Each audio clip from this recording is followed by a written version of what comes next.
Hello guys, welcome to Fiction Quest. So in this video, we will see, what if Naruto awakened power over all familiars and got married with Kuroka the Stray Devil? If you enjoy these kinds of stories, don't forget to show us some love by hitting the like button and subscribing to the channel. Your support means the world to us. Now, let's start the story. Chapter 1. A Crack in the World. The piece was heavy. It was a thick, syrupy thing that coated Konohagakure, slowing the frantic energy that had defined Naruto Uzumaki's entire life. He sat perched on the carved stone head of his father, the fourth Hokage, his legs dangling over the precipice. Below, the village he had bled for hummed with a placid, contented rhythm. Merchants haggled with smiles, Ren chased each other through streets that no longer bore the scars of pain's assault, and the murmur of life was a gentle, unbroken drone. It was everything he had ever fought for. It was perfect, and it was suffocating him.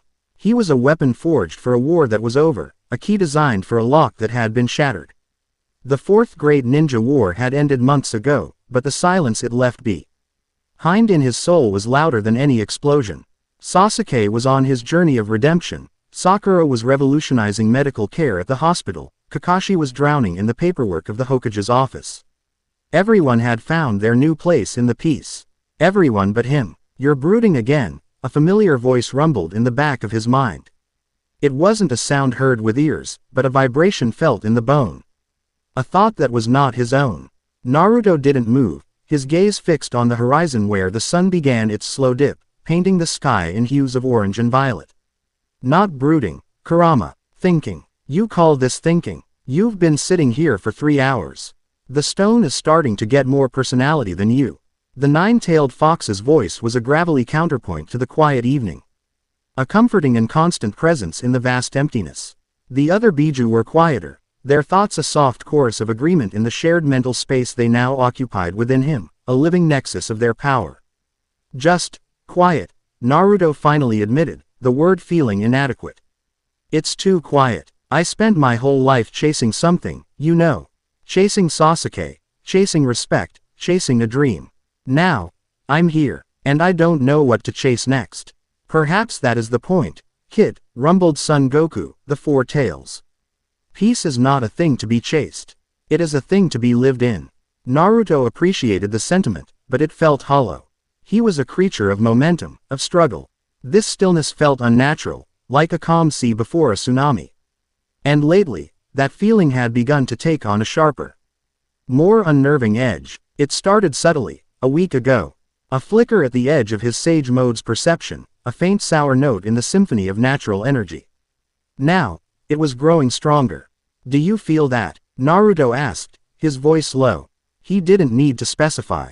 They all felt it. Kurama's mental presence sharpened, the lazy grumbling replaced by a predator's focus.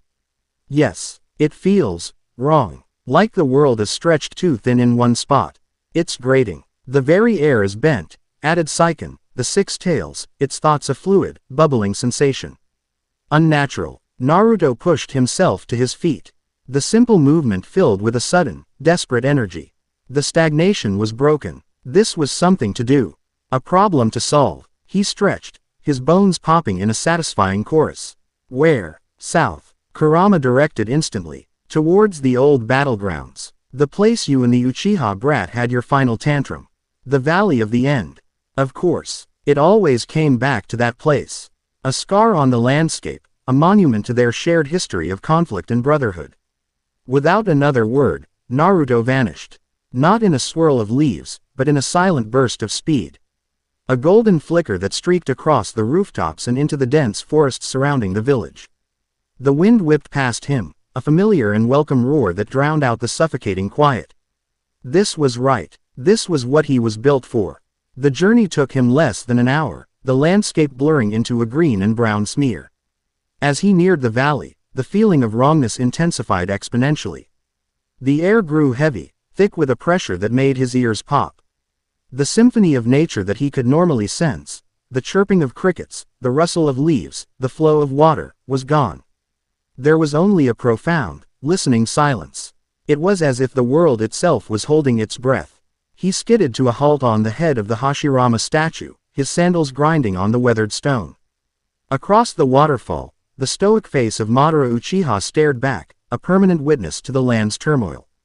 But Naruto's attention was fixed on the space between them, direct. Li above the churning water of the basin. The air was shimmering. No, that wasn't right. It was broken. It looked like a pane of glass that had been struck with a hammer, a web of jagged, hairline fractures suspended in midair. They weren't reflecting the light.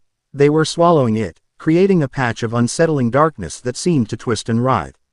There was no sound, but Naruto could feel a high-frequency vibration through the soles of his feet, a discordant hum that set his teeth on edge. "This is not ninjutsu," Kurama stated, his voice tight with a tension Naruto had not heard since the war. "This is not genjutsu. This is not anything I have ever felt. The world is coming apart." Naruto entered sage mode, the orange pigmentation flaring around his eyes.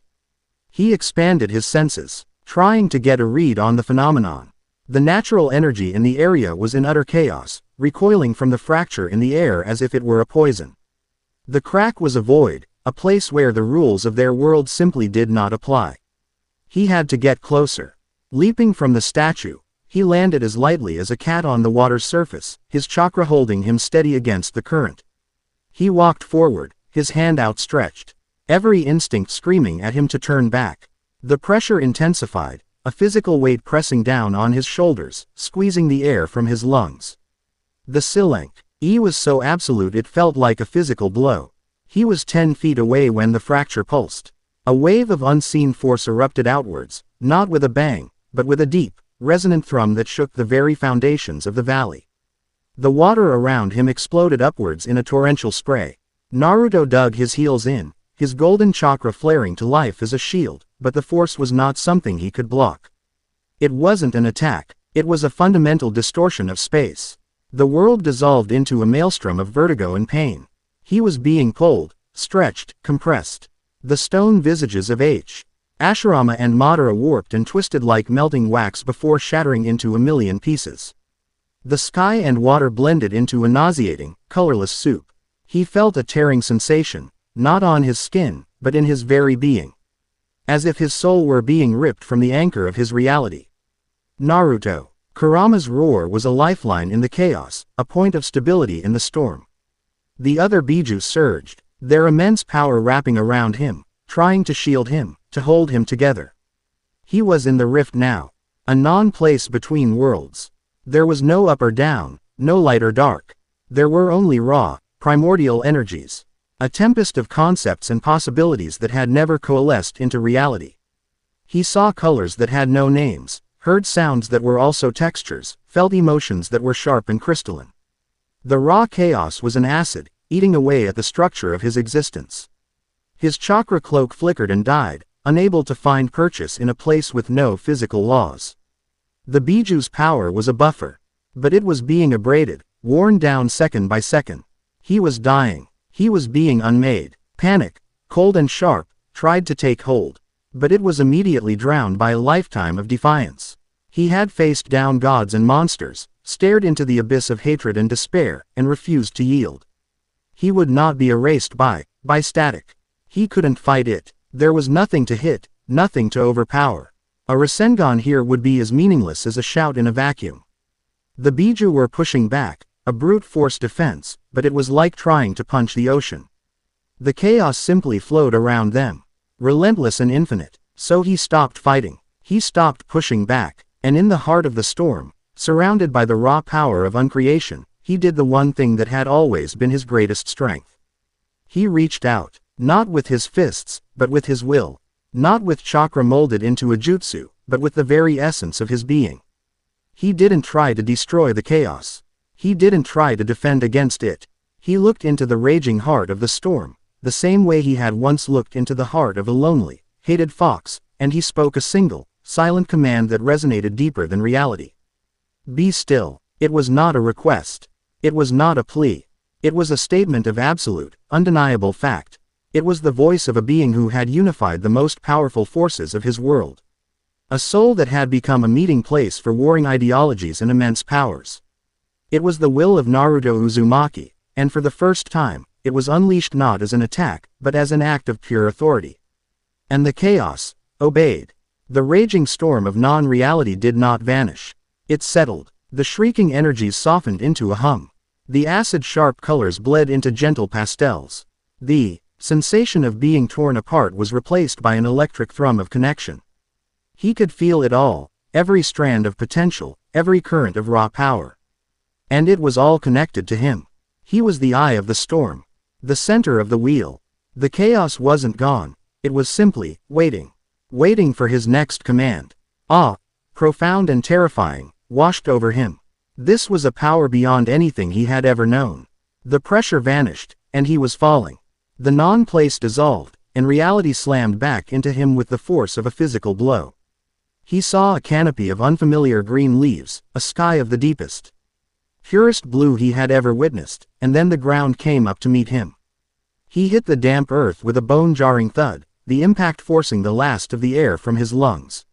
For a long moment, he just lay there, face down in the dirt and leaves, his body screaming in protest. Kid, what in the name of the sage was that? Kurama's voice was strained, filled with a genuine, nay shock that Naruto had never heard before. Naruto pushed himself up, his muscles trembling.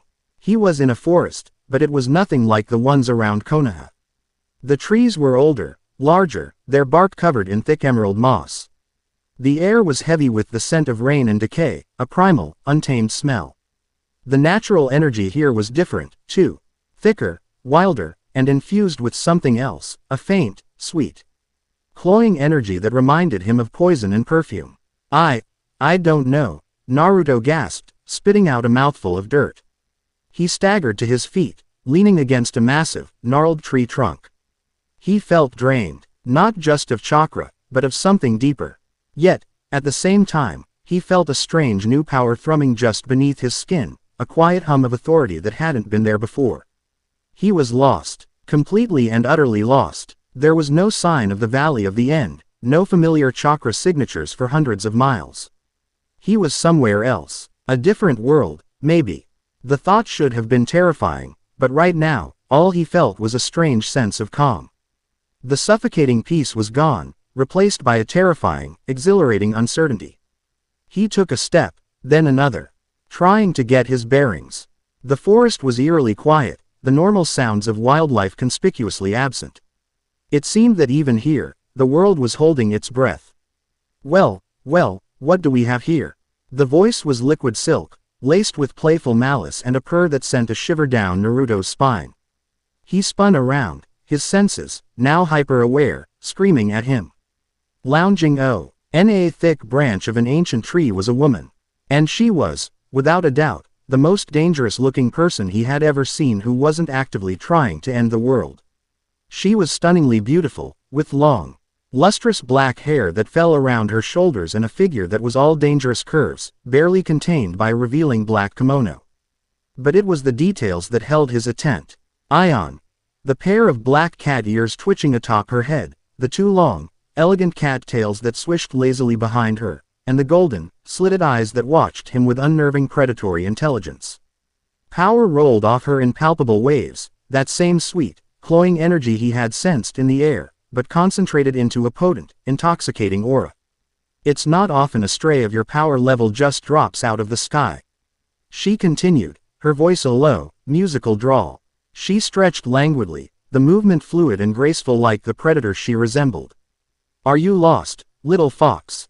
Naruto's eyes narrowed. He could feel the sheer density of the energy coiling within her. It wasn't chakra, not in the way he understood it. It was something else, something darker and more refined.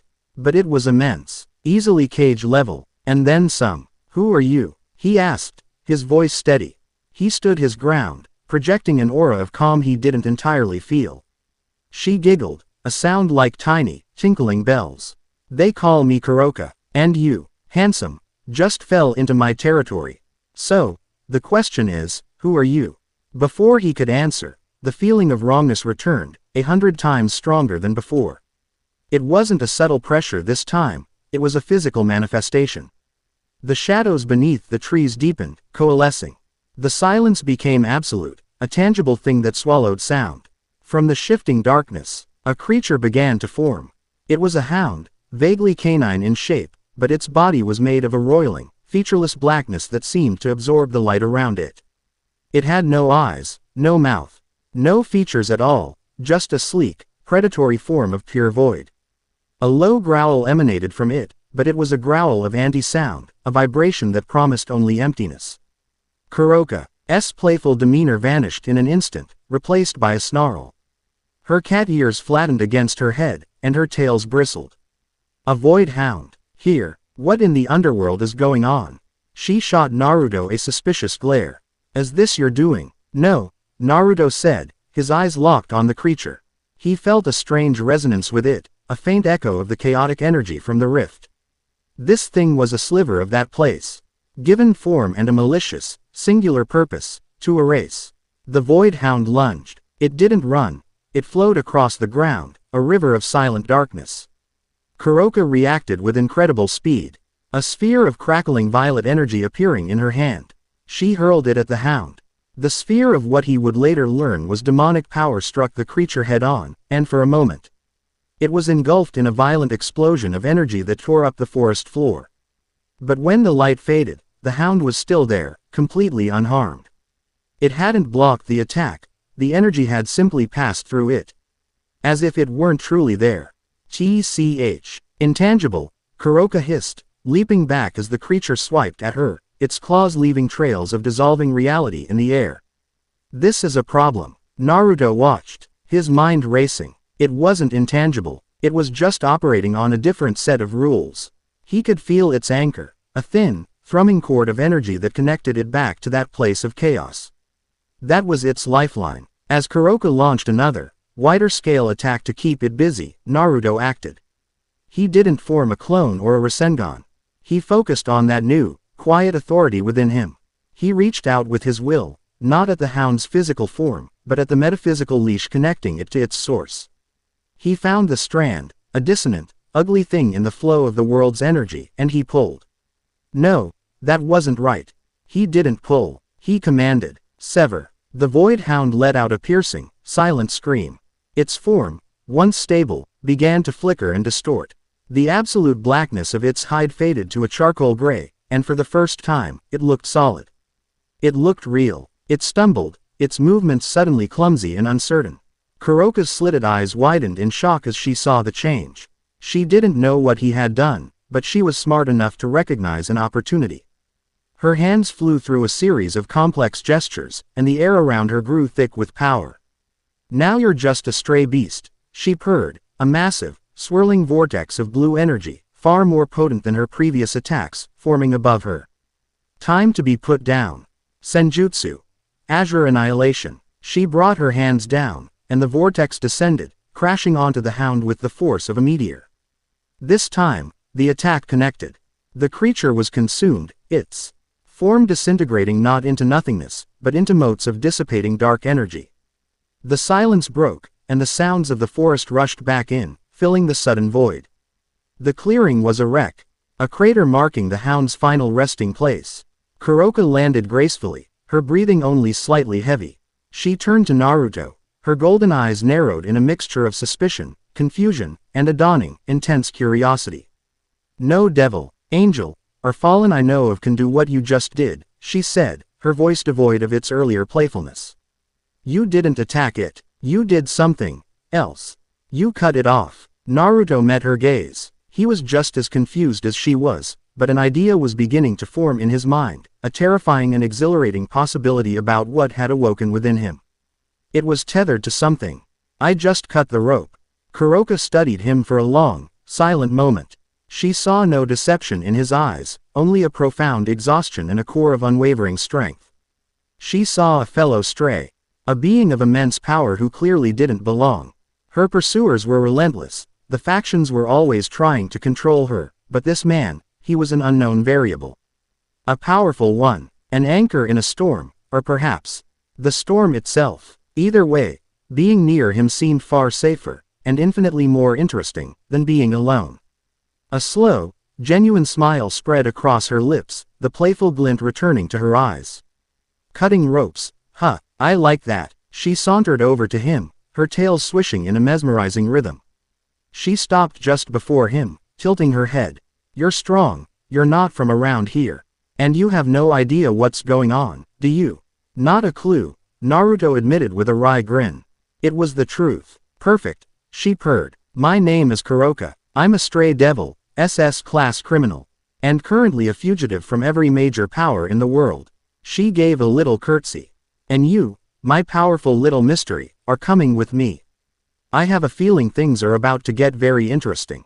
Naruto looked at this strange, powerful cat woman, then at the unfamiliar, hostile world around him. He was alone, adrift, but for the first time in months, he felt a spark. A flicker of purpose, a new adventure, a new chase. He returned her smile, his own filled with a sudden, reckless excitement. All right, cat lady, lead the way, let's see what kind of trouble we can get into. Her answering laugh was the first welcome sound he'd heard in this new world. Together, they turned and vanished into the shadows of the ancient forest, two outcasts taking their first step on a path that would shake the foundations of heaven and hell. Chapter 1 End. Chapter 2. The Devil's Chessboard. The forest was a dark, breathing thing around them. Naruto and Kuroka moved through the undergrowth with a silence that belied their immense power, two predators navigating a new hunting ground. The adrenaline from their encounter with the Void Hound had faded, leaving a wake of S'ing questions that hung in the humid night air. For Naruto, every scent, every sound was alien, a constant reminder of how utterly adrift he was. So, he began, his voice low as he easily kept pace with her fluid, cat-like strides. Stray devil, SS class criminal, that sounds important. Kuroka shot him a sidelong glance, a smirk playing on her lips. It means I'm very good at what I do, and the people in charge don't like it one bit, NYA tilde. Her tail swished behind her, tracing playful patterns in the air. And what is it you do? Whatever I want, she answered simply, though there was a flinty hardness beneath the playful tone. The world you've stumbled into, Naruto-kun, is an old cage with gilded bars. It's run by three main groups, the three factions, devils, angels, and fallen angels who got kicked out of the Angels Club. They fought a massive war ages ago that nearly wiped them all out. Now they're in a cold war, a fragile truce held together by paranoia and a severe lack of cannon fodder. Sounds familiar, Kurama grumbled from the depths of his mind. Humans, devils, they all find the same stupid reasons to kill each other. You mentioned the underworld, Naruto prompted, recalling her words from the clearing. The devil's home turf, she explained, effortlessly leaping over a moss-covered log. Think of it as a parallel dimension, run by a handful of very old, very powerful families. I used to be part of that world. I was a member of a peerage. The word was foreign, and she must have seen the confusion on his face. Devils of high enough rank can reincarnate other beings, humans, monsters, yokai, into devils to serve them. They use a set of enchanted chess pieces. A king, a queen, rooks, knights, bishops, and pawns. It's a system designed to bolster our numbers after the war. Your master becomes your king, and you serve them for eternity. A gilded cage, she repeated, her voice laced with a cynical bitterness that felt far more genuine than her playful purr. Naruto's brow furrowed. Serve them, like slaves. Some masters are kind, benevolent, even. They treat their peerage like family, she admitted, her expression unreadable. Others see you as a tool, a possession, a thing to be used and discarded. My master was one of the latter. He was cruel, arrogant, and obsessed with his experiments. Especially with my little sister. A protective fire flashed in her golden eyes, so fierce and sudden it took Naruto's breath away. He was pushing her too far, trying to force her power to evolve. He was going to break her, mind and body. So I did what I had to do. I killed him, and in their world, there is no greater crime than a piece turning on its king. I became a stray, a traitor. I ran, and I've been running ever since. Naruto was silent for a long time. Processing. He thought of Gaara, a tool for his village. He thought of the other Jinchuriki, hated and used as weapons. He thought of Sasuke, a boy twisted by a thirst foe. Our vengeance against a system that had failed him. He understood her story on a level that was bone deep. He understood the desperate, violent act of protecting the one person who mattered in a world that saw you as a monster. You did it to protect your sister, he said finally. It wasn't a question. It was a statement of fact, of understanding. Kuroka stopped, turning to face him fully. The moonlight filtered through the canopy, dappling her features in silver and shadow. The playful mask was gone, and for a moment, he saw the lonely, hunted soul beneath. Yes, she said, her voice barely a whisper. Her name is Sharon, though I hear she goes by Kaneko now. He gave a slow, deliberate nod. Then you did the right thing. Her eyes widened slightly, a flicker of surprise crossing her face. She had expected judgment, or at least caution. She had just confessed to murder and treason. But this strange, powerful man looked at her not with condemnation, but with a profound, unwavering empathy. A small, genuine smile touched her lips, a fragile thing that transformed her face. You're a strange one, Naruto Uzumaki, she murmured, before turning and continuing on. Come on, I have a temporary hideout nearby. It's not much, but it's safe from prying eyes. For now, in the stately, almost comically out-of-place Victorian-style building of the Occult Research Club, a crimson magic circle on the floor flared to life. Rias Gramori, a young woman with a mane of fiery red hair and the poise of royalty, looked up from her paperwork, a frown marring her beautiful features. Akano, she asked, her voice carrying the weight of command. Her queen, Akano Himahima, a beautiful Japanese woman with a gentle smile that didn't quite reach her eyes, glided to her side. I felt it too, President. 2 of them, just on the edge of town. In the old forest. The signatures are unlike anything I've ever sensed. Describe them, Rias ordered, her blue-green eyes narrowed in concentration. One is chaotic, Akano said, her eyes closing as if to taste the energy on the air. It's wild, powerful, and steeped in senjutsu. Almost like a force of nature. But the other, she trailed off, a hint of unease in her voice. The other is quiet. Deceptively so. It feels vast, deep, like an ocean. There's an incredible power there, but it's perfectly still. It feels less like a person and more like a law of the universe. Rias stood, walking to the window and gazing out at the darkened forest in the distance. The pressure of her impending engagement to Riser Phoenix had been a physical weight on her for weeks. She was desperate, searching for any way out, any source of power that could give her an edge. These 2 new players, arriving so suddenly, felt like either a threat or a miracle. Keep an eye on them, Rias said. I want to know who they are, and what they want in my territory. Miles away, in the far more modern and organized student council office, an identical alert pinged on a holographic display. Sona Citri, her sharp black hair cut into a neat bob, adjusted her glasses, her violet eyes analyzing the data streams with cold precision. Tsubaki, she said, her voice crisp and businesslike. Already on it, President, replied her queen, Tsubaki Shinra, a tall, elegant woman with a long black ponytail. 2 unregistered signatures of immense power have appeared. One matches the energy profile of the SS-class Stray, Kuroka. The other is a complete unknown. The sheer scale of its dormant energy is alarming. Sona's fingers steepled before her lips. Kuroka was a known chaotic element, a problem to be managed. But this second signature was a blank slate, a variable that could shatter the delicate balance of power in Kuo. Rias would undoubtedly act on emotion, seeing a potential weapon.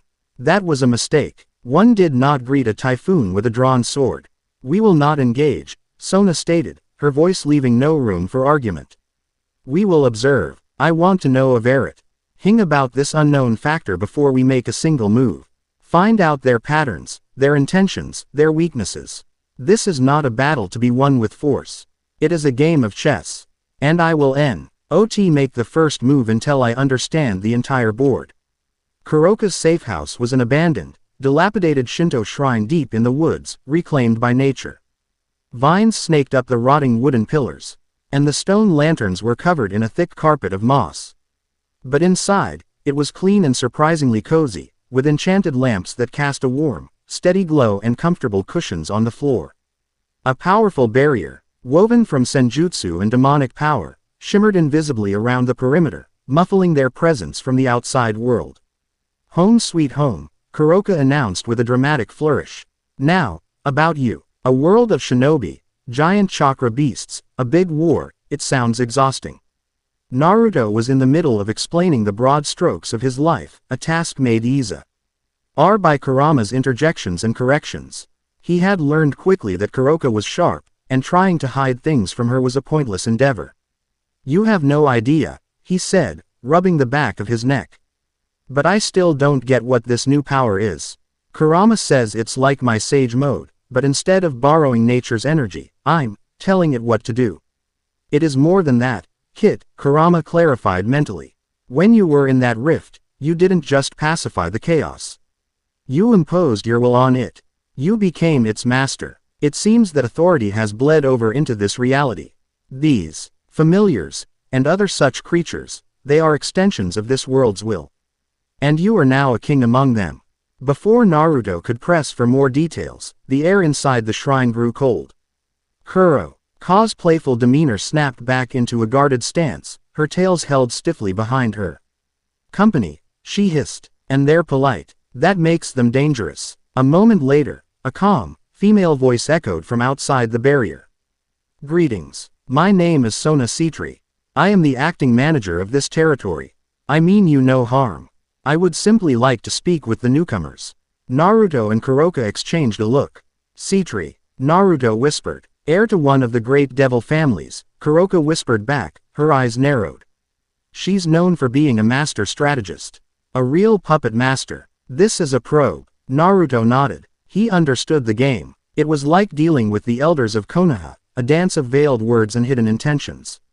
He walked to the entrance of the shrine and pushed the old wooden door open. Sona Citri stood there, accompanied by a single, tall woman in a naginata. Sona herself was petite, dressed in the Kuo Academy girl's uniform, and her expression was one of serene neutrality. She looked more like a class president than a devil heiress, but Naruto could feel the immense, tightly controlled power simmering beneath her calm exterior. It was the power of a coiled spring. Uzumaki Naruto, he said, introducing himself with a simple nod. This is Kuroka. Sona's eyes flickered to Kuroka for a fraction of a second, acknowledging the notorious stray, before returning to Naruto. He was the unknown, the true focus of her attention. A pleasure, she said, her voice perfectly modulated. I am sure you are confused and disoriented. I am prepared to offer you assistance. A place to stay, information, even protection, in exchange for your cooperation and adherence to the local rules. It was a generous offer on the surface, but Naruto heard the subtext. Join me, swear allegiance to me, become my piece on the board. He gave her a disarming smile, the one he used to use on the old lady at the ramen stand to get an extra topping. That's a kind offer, Citri-san. But we're not looking to be managed. We're just passing through. We won't cause any trouble unless trouble finds us first. Sona's composure didn't waver, but he saw a flicker of something in her eyes, surprise, perhaps. Or recalculation. She had expected him to be a brute, a simple powerhouse she could outwit. She hadn't expected him to understand the game instantly. I see, she said smoothly. Independence is a respectable goal. However, this territory is a delicate ecosystem. A power as great as yours cannot exist here without causing ripples. The other factions will notice you. Hostile strays will challenge you. My offer is one of mutual benefit. A partnership. Partnerships come with strings, Naruto countered, his smile never wavering. And I've had enough strings on me for one lifetime. We appreciate the warning, though, we'll be sure to watch our step. The silent battle of wills stretched for a long moment. It was a perfect stalemate. Sona knew she couldn't force him. And Naruto knew he didn't have the knowledge to press any advantage. She had tested his intelligence and found it sharper than anticipated. Finally, Sona gave a slight, almost imperceptible nod. Very well, Uzumaki-san. My offer stands, should you reconsider. But be warned. Others will not be so diplomatic. With that, she and her companion turned and walked away, disappearing into the forest as silently as they had come. Kuroka let out a low whistle. Well played, Naruto-kun. You just politely told one of the most powerful women in the underworld to shove off. I'm impressed. She was testing me, Naruto said, his easy smile vanishing, trying to see if I was a pawn or a player. And which one are you? Kuroka asked, a genuine curiosity in her purr. Before he could answer, the air crackled again, this time with a far more ostentatious energy. A brilliant crimson light filled the clearing in front of the shrine as a magic circle blazed to life, its intricate patterns swirling with Grimoire crests. From it emerged a group of teenagers. At their head was the redhead Naruto had seen in his mind's eye when Rias was mentioned, Rias Grimoire. Her presence was commanding, a stark contrast to Sona's quiet authority. "So you're the ones causing all the commotion," Rias said, her voice a melodic alto, though it was tight with stress. Her eyes scanned both of them, lingering on Kuroka with distaste before settling on Naruto. There was a desperate hope in her gaze that made Naruto instantly wary.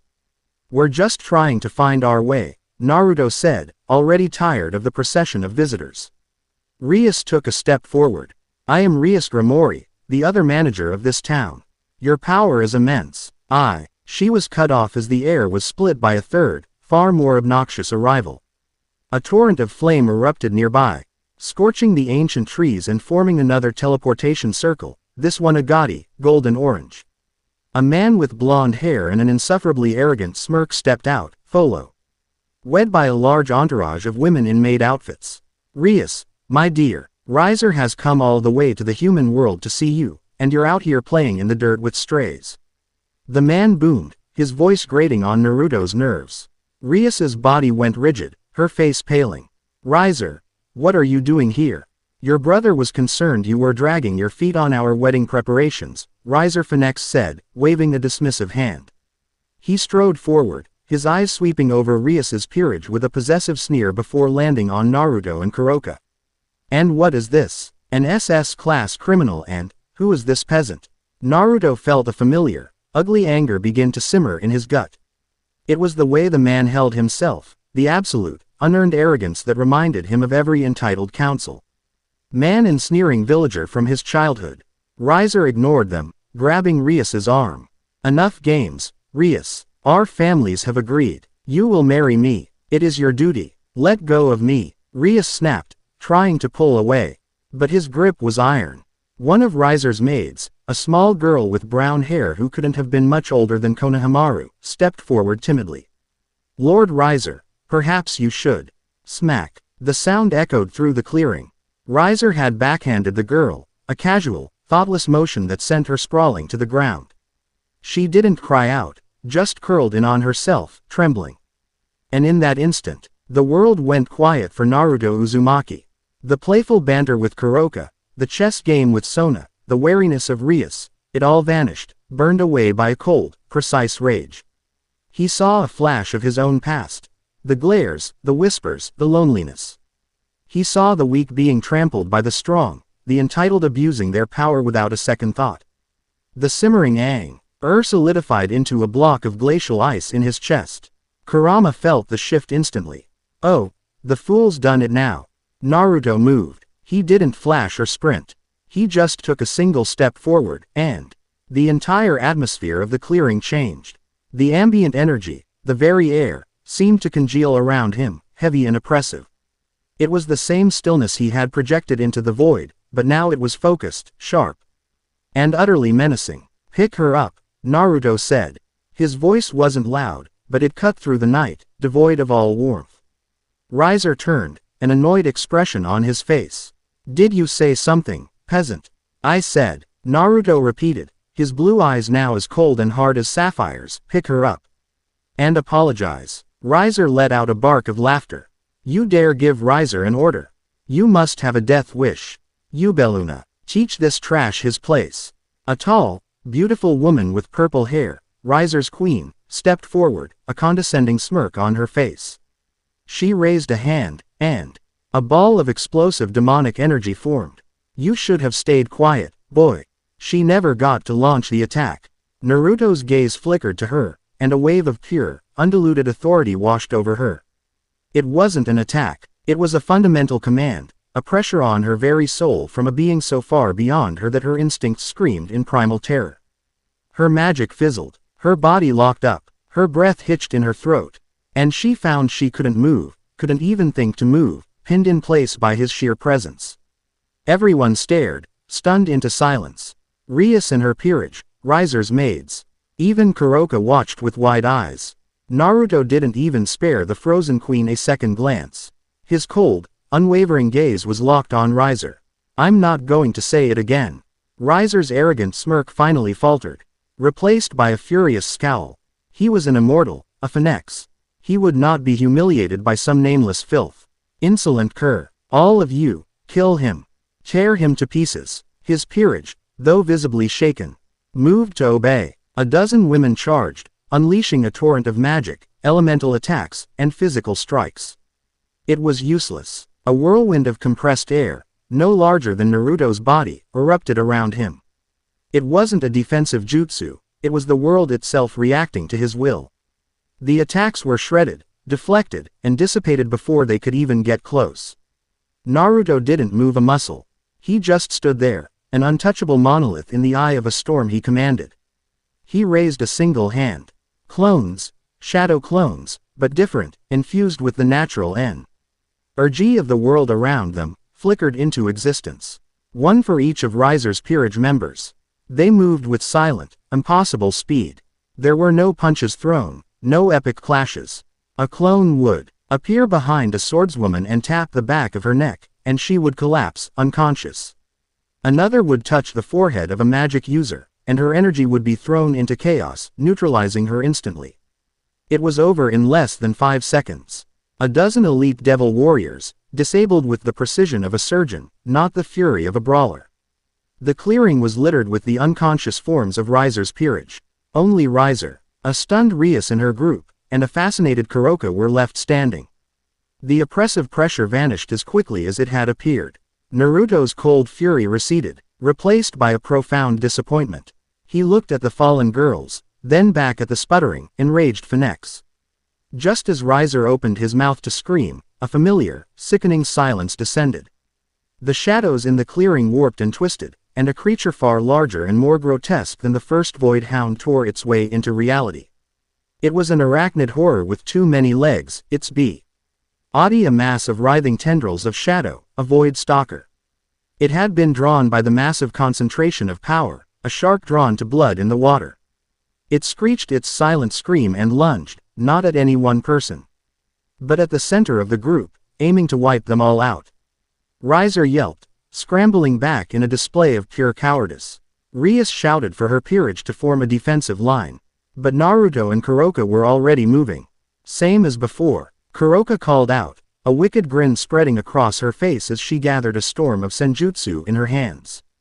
"Cut the rope," Naruto yelled back. He closed his eyes, his focus turning inward. He found the stalker's tether instantly, a thick, greasy cable of energy connecting it to the void. He grasped it with his will and, with a final, absolute command, he shattered it. The void stalker convulsed, its shadowy form solidified, becoming horribly, vulnerably real. "Full course, coming right up, NYA tilde." Kuroka sang, unleashing her attack.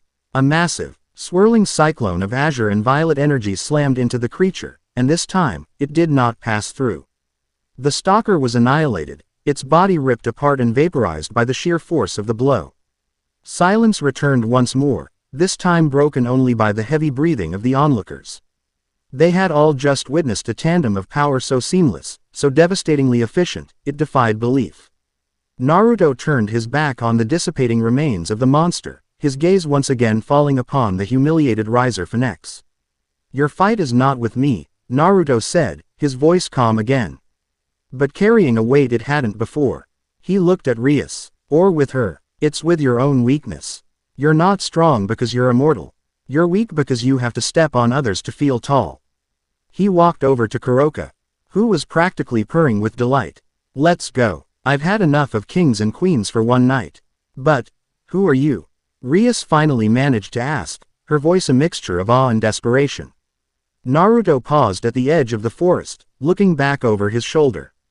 He wasn't a shinobi of the leaf anymore. He wasn't the child of prophecy.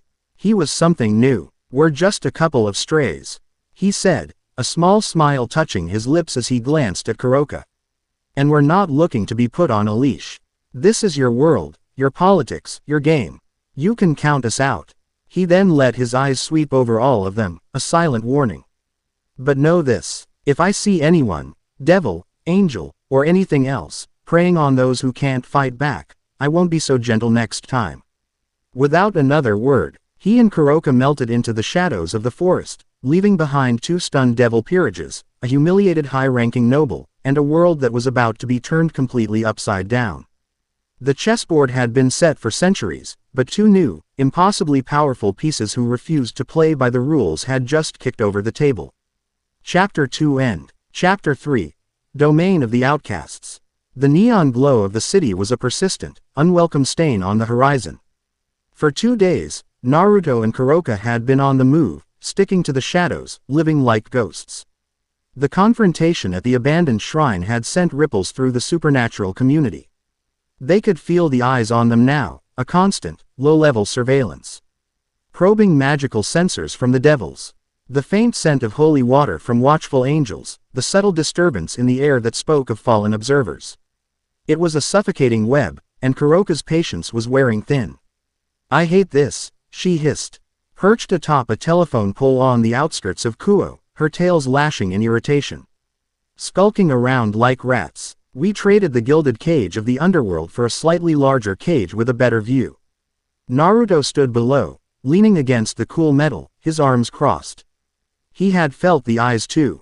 It was a familiar feeling, reminiscent of his youth in Konoha, a constant awareness of being watched, judged, and tracked. He had hated it then, and he hated it now. Your safe houses aren't an option anymore. They'll be the first places they look. Exactly, she agreed, hopping down to land silently beside him. My little nests are only good so long as no one important knows they exist. You threw a recentrican into that hornet's nest, and now all the hornets know our address.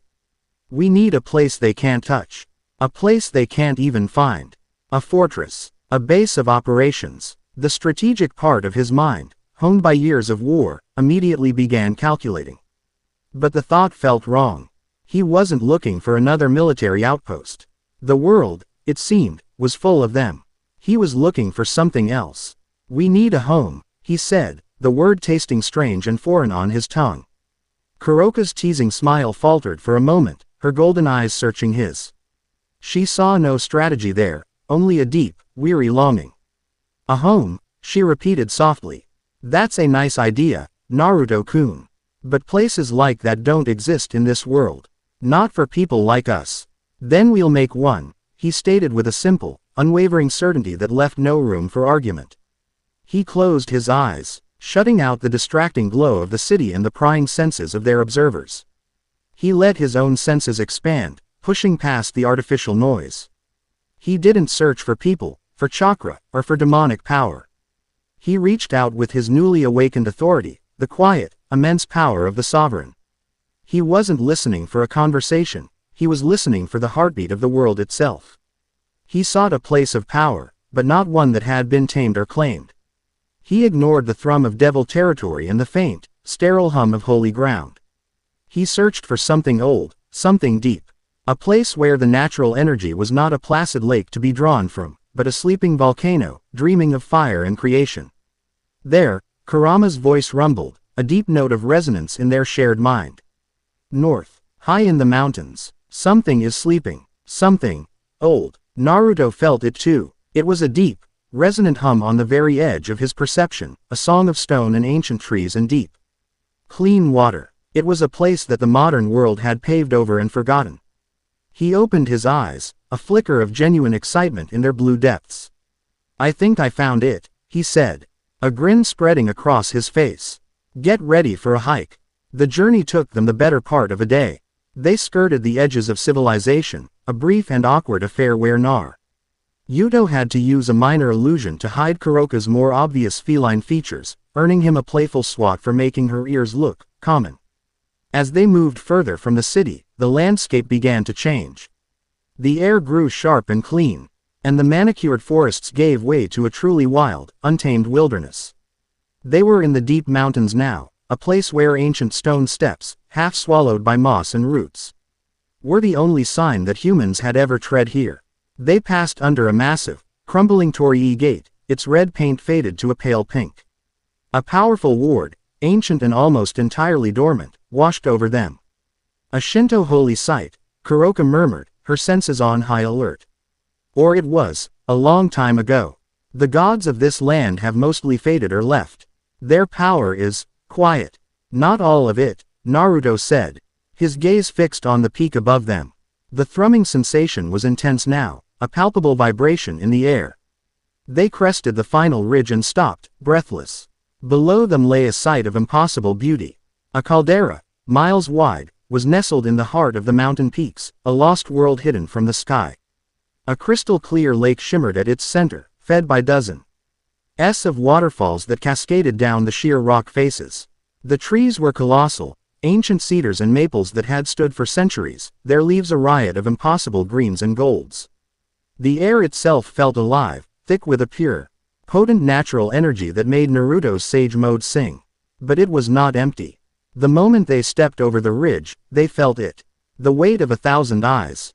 A deep, primal sense of territoriality radiated from every shadow, a silent warning that they were intruders in a sacred, sovereign land. So much for a warm welcome, Kuroka purred, her own power coiling defensively. A violet aura shimmering around her. We're on their turf, Naruto said calmly, holding up a hand to stop her. We do this their way. Their reception was not long in coming. The ground trembled, and from the earth rose a creature of nightmare and legend.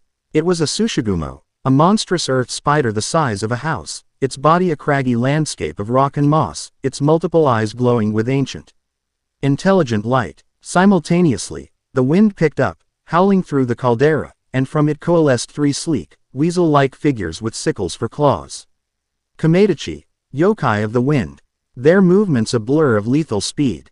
Then, from the heart of the forest, a final figure emerged. It was a Kirin, a creature of sublime beauty and terrifying power. It had the body of a stag, the scales of a dragon. A single, spiraling horn on its brow, and a mane of pure white fire. Its eyes held the wisdom of millennia, and as it gazed at them, Naruto felt as if his very soul were being weighed and measured. You trespass, a voice echoed, not from a single creature, but from the land itself. It was the Tsushigumo who spoke, its voice the grinding of tectonic plates. This is the unclaimed mountain. The last sanctuary. Your kind, devil, human, are not welcome here. Kuroka bristled. We're not here to cause trouble, spider. We're looking for a refuge. All outsiders say that, hissed the lead Komedachi. Its voice a sharp, cutting whisper on the wind. Then they bring their wars, their greed, their filth. They tame and they cage. We will not be caged. The power, rolling off the ancient beings was immense, a force of nature that could have leveled a city. Naruto knew that a fight here would be a catastrophe. Even if they won, they would have lost, destroying the very thing they had come to find. So he did not raise his fists. He bowed, a gesture of deep and genuine respect. We are not here to cage you, Naruto said, his voice resonating with a calm authority that cut through the tension. He let a sliver of his sovereign power flow outwards, not as a command, but as a greeting. It was a wordless message of understanding, a recognition of their power, their history, their fierce desire for freedom. We are strays, like you. We seek what you already have, a home. A place where we can be free from the cages of the outside world. The ancient beings stirred. They felt his power, the strange, undeniable authority that spoke to their primal nature. It wasn't the dominating aura of a devil lord or the searing light of an angel. It was kindred. The Kirin took a step forward, its fiery mane crackling. Its voice was like the chime of a temple bell, resonating in the soul rather than the ear. Your heart speaks truth, but intentions are fragile things. The mountain has tested all who would reside here. If you truly wish to be one with this land, you must prove your worth. Naruto straightened up, his expression firm. Name your price. The Kirin nodded. You must pass the 3 trials. The trial of wind, to prove your body. The trial of earth, to prove your mind. And the trial of heart, to prove your soul. Succeed, and the mountain will welcome you as its own. Fail, and it will consume you. The trial of wind is ours. The Komedachi screeched with sadistic glee. They darted away, their forms blurring into the air itself. The gentle breeze in the caldera instantly transformed into a raging, shrieking hurricane. But this was no ordinary storm. It was filled with thousands of invisible, razor-sharp blades of wind, a vortex of pure Qing fury that could shred steel to ribbons. The trial is simple. Cross this field to the base of the central waterfall. If our wind so much as cut your skin, you fail. Kuroka looked at the maelstrom with wide eyes. That's not a trial. That's a blender. Naruto grinned. Don't worry. I'm good with the wind. He took a breath, closing his eyes and drawing in the rich natural energy. His body exploded into motion. He didn't try to fight the winds or block them. He became one with them. Using his sage mode's precognitive senses and his own unmatched speed, he moved through the storm like a leaf on the breeze. He twisted, dodged, and weaved through the microscopic gaps between the blades of wind. He was a golden blur, a dance of impossible reflexes, moving in perfect harmony with the chaos around him. He reached the waterfall and placed a hand on the cool, wet stone, not a single scratch on his clothes, not a hair out of place. The winds died down, and the Komedachi reappeared, there. Sharp features filled with a grudging respect. His body is swift. He passes. The Tsushigumo crawled forward, its great legs shaking the earth. My turn. The trial of earth will test your mind, your will. You believe you are strong. But every soul has its cracks. The earth remembers all wounds. It slammed a foreleg into the ground. The world dissolved around Naruto. He was no longer in the caldera. He was back in Konoha. But it was the Konoha of his youth. The glares were like physical blows. The whispers of demon fox were a venomous hiss in his ears. He saw himself as a small, lonely child on a swing, utterly alone. The illusion shifted. He was facing a dying Jiraiya, a hollow-eyed Nagato, a fallen Neji. Every failure, every loss, every moment of despair from his life washed over him, amplified 1,000 times. The illusion was a web of his own trauma, designed to break his spirit, to drown him in his own regrets. This is not real, Naruto. Kurama roared in his mind.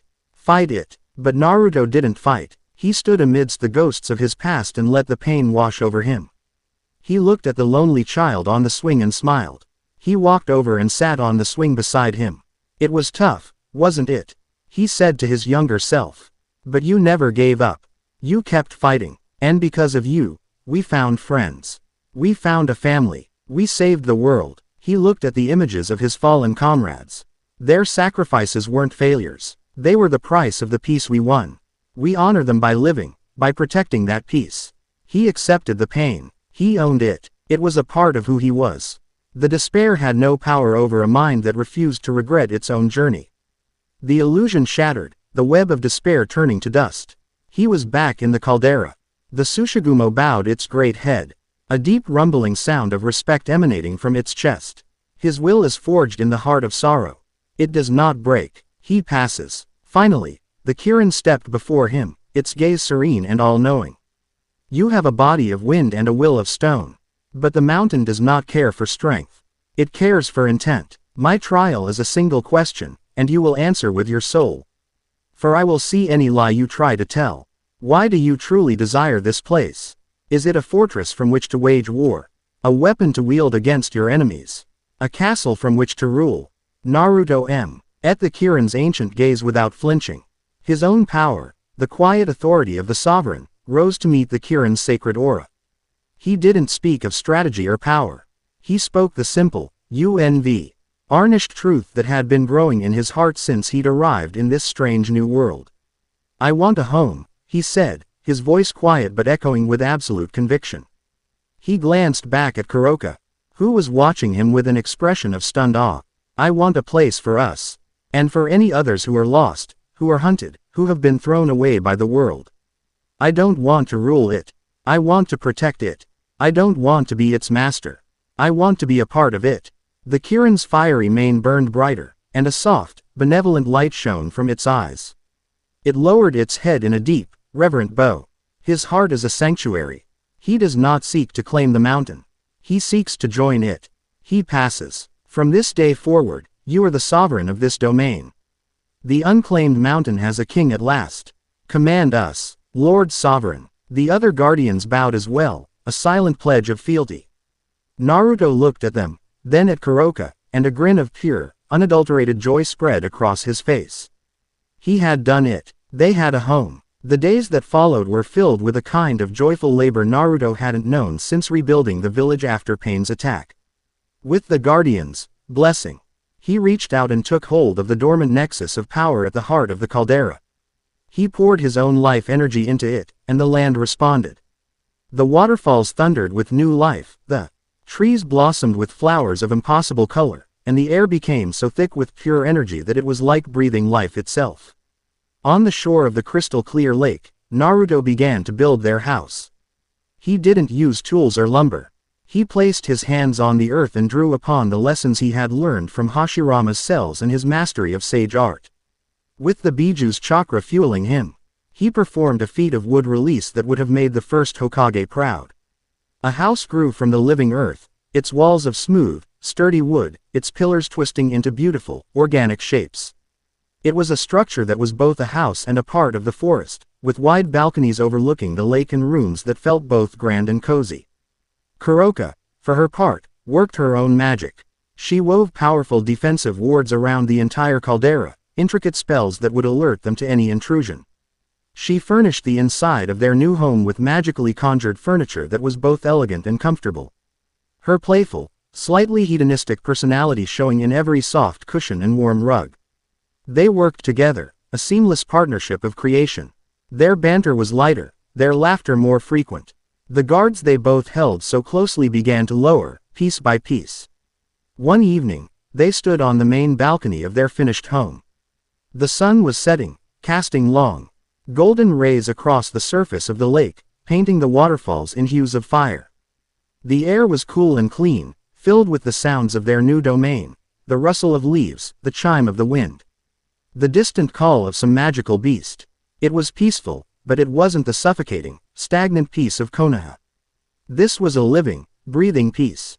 One they had earned. Naruto looked at Kuroka. Her black hair was illuminated by the setting sun, and the weary, hunted look she'd worn when they met was gone, replaced by a serene contentment.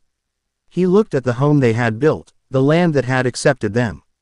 And the incredible, powerful woman who stood beside him, who had trusted him. And he knew, with a clarity that was absolute, that he was no longer lost. "I was adrift, Kuroka," he said softly, his voice full of a raw honesty that made her turn to him, her full attention captured. "After the war, I had everything I ever wanted, and I felt like I had nothing. I didn't know my purpose anymore." He took her hands in his. "But here, with you, this feels right. This feels like my purpose. Creating this place, with you." He took a deep breath. "I don't want to just share a hideout or a territory with you. I want to share my life with you. The good parts, the bad parts, all of it. I want to wake up next to you in this home every morning for the rest of my life." He looked directly into her stunning golden eyes. "Marry me, Kuroka." She stared at him, her lips parted in shock. Her mind, always so quick, so sharp, went completely blank. Kuroka, the eternal stray, the self-reliant fugitive who never allowed herself to depend on anyone, was being offered everything. A home, a partnership, a future, a love that wasn't about possession or power, but about a shared sanctuary. Tears welled in her eyes, and she hated them for their betrayal of her composure. A choked, breathless laugh escaped her.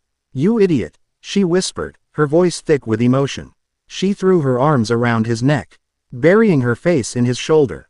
"You absolute, reckless, wonderful idiot." She pulled back just enough to look at him, a radiant, teary smile on her face. "Yes, of course, I'll marry you, Nya. He grinned and sealed their promise with a kiss, just as the last ray of sunlight disappeared behind the mountain peaks. Their moment of perfect peace was shattered by a piercing shriek. It wasn't a creature, it was Kuroka's wards, screaming a high-frequency alarm. They broke apart, their expressions snapping from blissful to battle-ready in an instant. High above, a dozen sleek, black aircraft, utterly silent and devoid of any magical signature, breached the edge of the caldera. They moved with the cold, efficient grace of predators.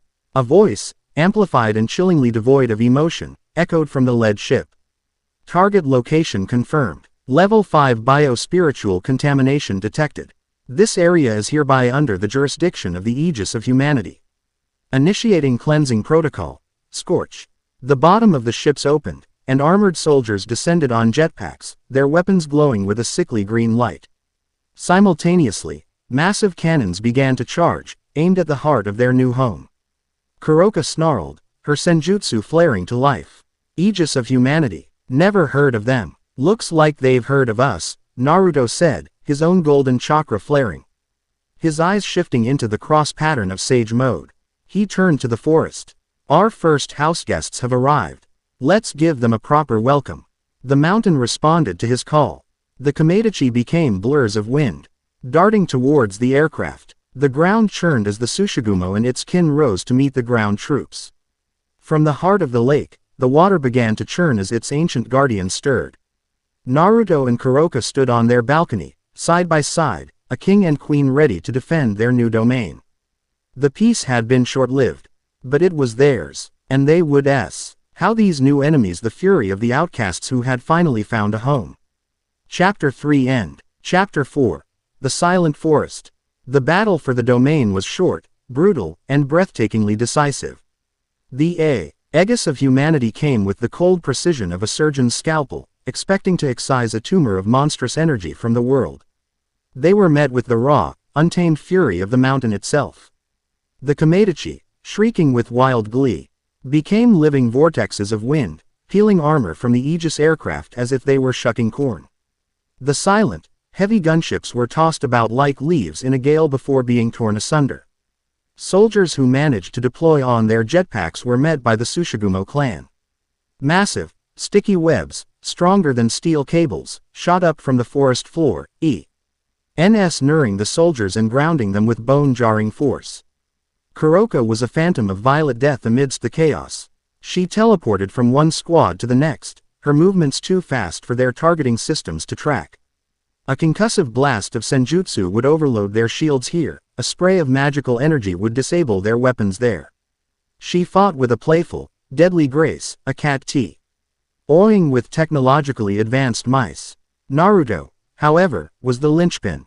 He stood on the balcony of their new home, his hands clasped together, drawing in an immense amount of natural energy.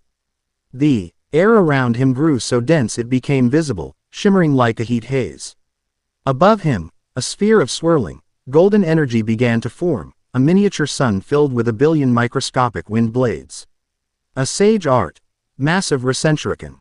He didn't aim for the smaller ships, his target was the command vessel that hung back, orchestrating the assault. With a deafening roar that was a perfect fusion of chakra and nature, he hurled the attack. It flew through the air, its shriek tearing through the unnatural silence of the Aegis engines.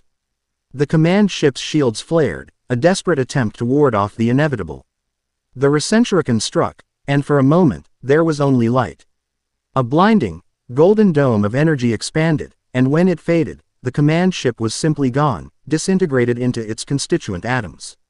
With their command structure obliterated, the remaining Aegis forces broke. They retreated in a disorganized panic, leaving behind a battlefield of wrecked technology and unconscious soldiers. The mountain had struck back, and it had won. In the aftermath, they examined the wreckage. The armor was a non-reflective composite material, designed to baffle magical sensors. The weapons fired bolts of condensed, negative energy that seemed specifically engineered to disrupt spiritual beings. This isn't devil tech, Kuroka said, nudging a discarded rifle with her foot. It's not fallen, and it's definitely not from heaven. This is all human. Fanatics, Naruto said grimly, looking at the face of one of the unconscious soldiers. The man's eyes, now closed, had held a zealot's fire during the fight. They believed they were doing the right thing. They called this place a contamination. The Kirin, its fiery mane having subsided to a gentle glow, approached them. They are the children of fear. They fear what they cannot understand, and they seek to destroy it. But they are a symptom, not the disease. The true poison is the silence that brought forth the void creature. It is an ancient enemy, a shadow that hungers for the light of life itself. The void, the Aegis, Naruto mused, staring out at the horizon. Two new enemies in as many days. We're fighting blind. We need information. Kuroka stretched, her spine arching in a graceful curve. Then there's only one place to go. It's a neutral territory, a dimension that connects to all the factions. It is He heart of the world's magical ecosystem. The familiar forest. You think we'll find answers there? The forest is ruled by the familiar master, she explained. He's an ancient being who has broke red pacts between masters and familiars for thousands of years. If there's a new player like the Aegis on the board, or an ancient one like your Void returning, he'll know about it. He's the oldest and the most well-connected neutral party there is. Later that night, after their new allies had helped clear the wreckage, Naruto found Kuroka sitting by the shore of the lake, her knees drawn to her chest. As she stared at the moon's reflection on the water. Their engagement was so new it barely felt real, a fragile promise made in a moment of peace before the world had crashed down on them again. He sat down beside her. The silence comfortable, familiar. You're worried, he stated. I'm always worried, she admitted with a soft, humorless laugh. I've spent years looking over my shoulder, Naruto-kun. It's a hard habit to break. She sighed, her gaze distant. This place, this home, it's the first time I've felt safe in a decade. And today, it became a target. Because of me. It became a target because of us, he corrected firmly, bumping her shoulder with his. We're in this together, remember? She leaned against him, a rare moment of unguarded vulnerability. My sister, Sharon, Kaneko. The reason I keep my distance. The reason I never reached out to her after I ran, is because of this. Anyone close to me becomes a target. My old enemies, the new ones, they'd use her to get to me in a heartbeat. I became a monster to save her from one. The last thing I want is to be the reason she gets hurt. Naruto wrapped an arm around her, pulling her close. Protecting family from a distance, I get that. More than you know. He thought of Sasuke, of the lengths he had gone to, the pain he had endured to pull his brother back from the darkness. But you're not alone anymore, Kuroka. And neither is she. We're going to figure this out. We'll get answers, we'll get stronger, and we'll build a home so safe that no one will ever be able to threaten our family again. That's a promise. She looked up at him, her golden eyes luminous in the moonlight, and saw not a reckless powerhouse, but a man of profound, unshakable conviction. She smiled, a real, genuine smile. Okay, my sovereign, let's go get some answers. The entrance to the familiar forest was a portal hidden within a massive, hollowed-out tree in a secluded part of Japan's wilderness. Kuroka activated it with a drop of her blood, and the air inside the tree shimmered, resolving into a swirling vortex of green and brown energy. Stepping through it was like stepping into a dream. The air on the other side was supposed to be thick with life. A cacophony of chirps, roars, and calls from a million different magical creatures. But the forest they entered was quiet. Eerily, unnervingly quiet. The vibrant colors of the flora seemed muted, as if a layer of gray dust had settled over everything. The air was heavy, stagnant, and carried the same faint, grating wrongness that Naruto had felt in the Valley of the End. Something's wrong, Kuroka whispered, her cat ears twitching nervously. This place should be teeming with energy. It feels sick. They ventured deeper, their senses on high alert. The few familiars they saw were skittish and aggressive. A pair of griffins that should have been preening regally were instead tearing at each other with savage fury. A herd of normally gentle pegasi scattered in a blind panic at their approach. Naruto could see a faint, shadowy corruption on some of them, a creeping rot that seemed to eat away at their spiritual energy. It was the mark of the void. They reached the center of the forest, where a massive, twisting tower grown from living wood was meant to house the familiar master. The entrance was smashed open. Inside, the place was a wreck. Ancient scrolls were torn, arcane instruments were shattered, and a deep sense of struggle and violence hung in the air. The familiar master was gone. He's been taken, Naruto said, his hand resting on a deep scorch mark on the wall that still radiated a faint trace of void energy. Or he's dead. This is a catastrophe, Kuroka breathed, her eyes wide with shock. Without the master, the forest has no anchor. The pacts will weaken. The familiars will turn feral. This whole dimension could collapse. So, the great familiar master is gone, and the forest is throwing a tantrum. How wonderfully dramatic. The voice came from the ruined archway above them. It was arrogant, amused, and resonated with a power that made the very air hum. Naruto and Kuroka spun around to see a young man with silver hair and a confident smirk lounging there. clad in a stylish black coat. His demonic power was immense, but it was dwarfed by the presence of the being that resided within him. From his back, 8 beautiful, draconic wings of pure white light unfurled, pulsing with an ancient, terrifying power. Valley Lucifer, Kuroka hissed, her body instantly tensing for a fight. The White Dragon Emperor, Kuroka, Valley greeted with a lazy nod. Always a pleasure to see the underworld's most wanted stray. And you must be the new variable causing Citri and Grimori so much trouble. His violet eyes fixed on Naruto, a predatory gleam dancing within them. Your power, it's fascinating. It's not demonic, not holy, not draconic, it's something else entirely. Something primal. A second voice, deep and resonant, echoed from Valley's wings. He is strong, Valley. His power resonates with the very will of this world. It is an interesting counterbalance to my own. Albion, Naruto identified, recognizing the signature of the celestial dragon he had studied in the information Kuroka had provided. So you've done your homework, Valley said, a genuine smile touching his lips. He pushed himself off the archway, landing lightly on the floor. I came here looking for something interesting.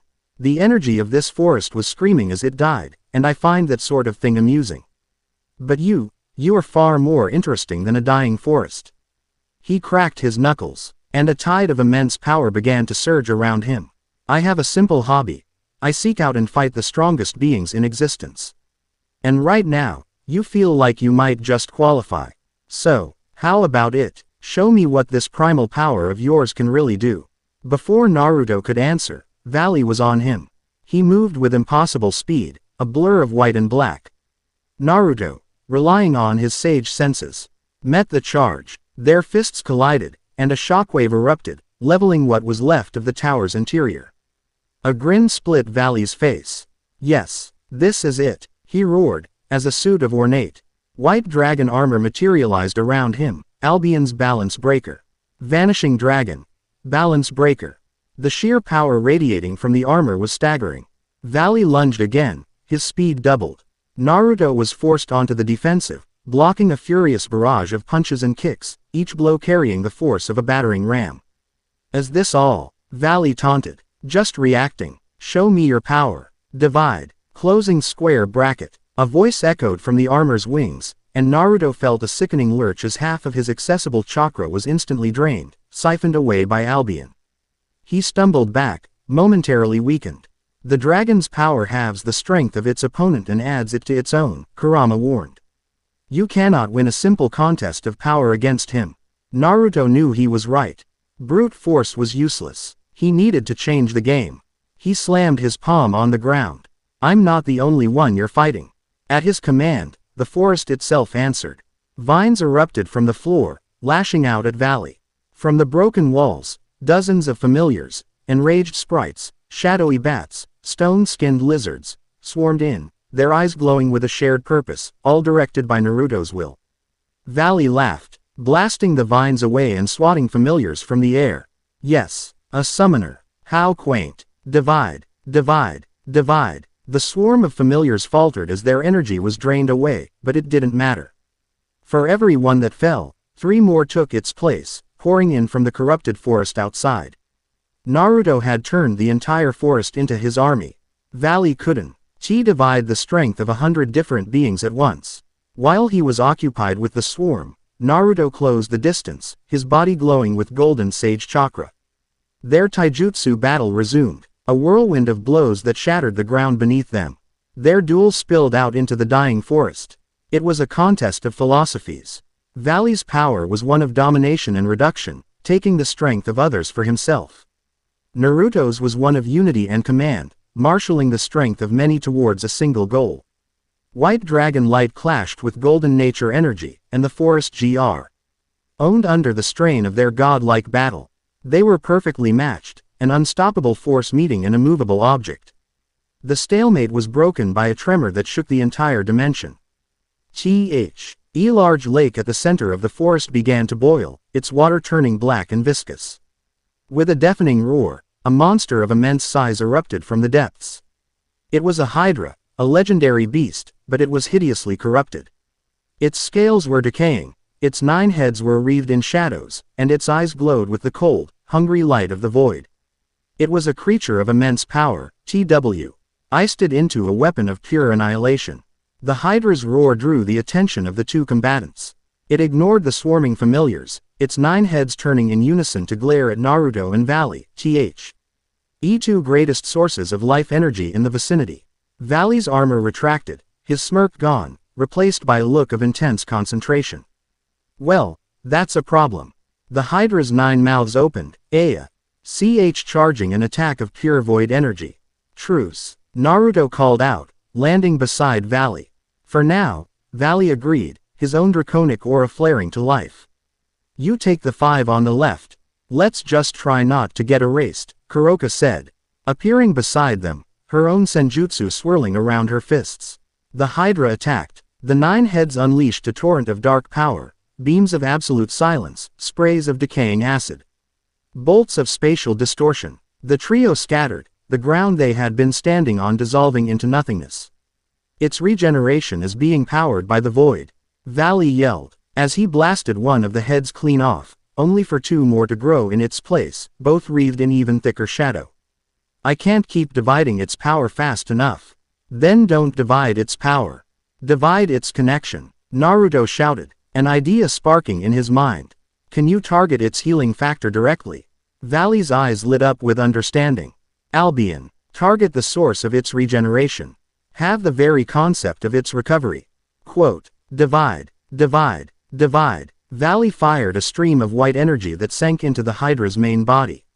The beast shuddered, and the next time Kuroka blasted a add off with a concentrated bolt of senjutsu, a stump remained, sizzling and smoking, but not regenerating. It's working, she yelled. My turn, Naruto roared. He wasn't just the sovereign of familiars, he was the sovereign of life.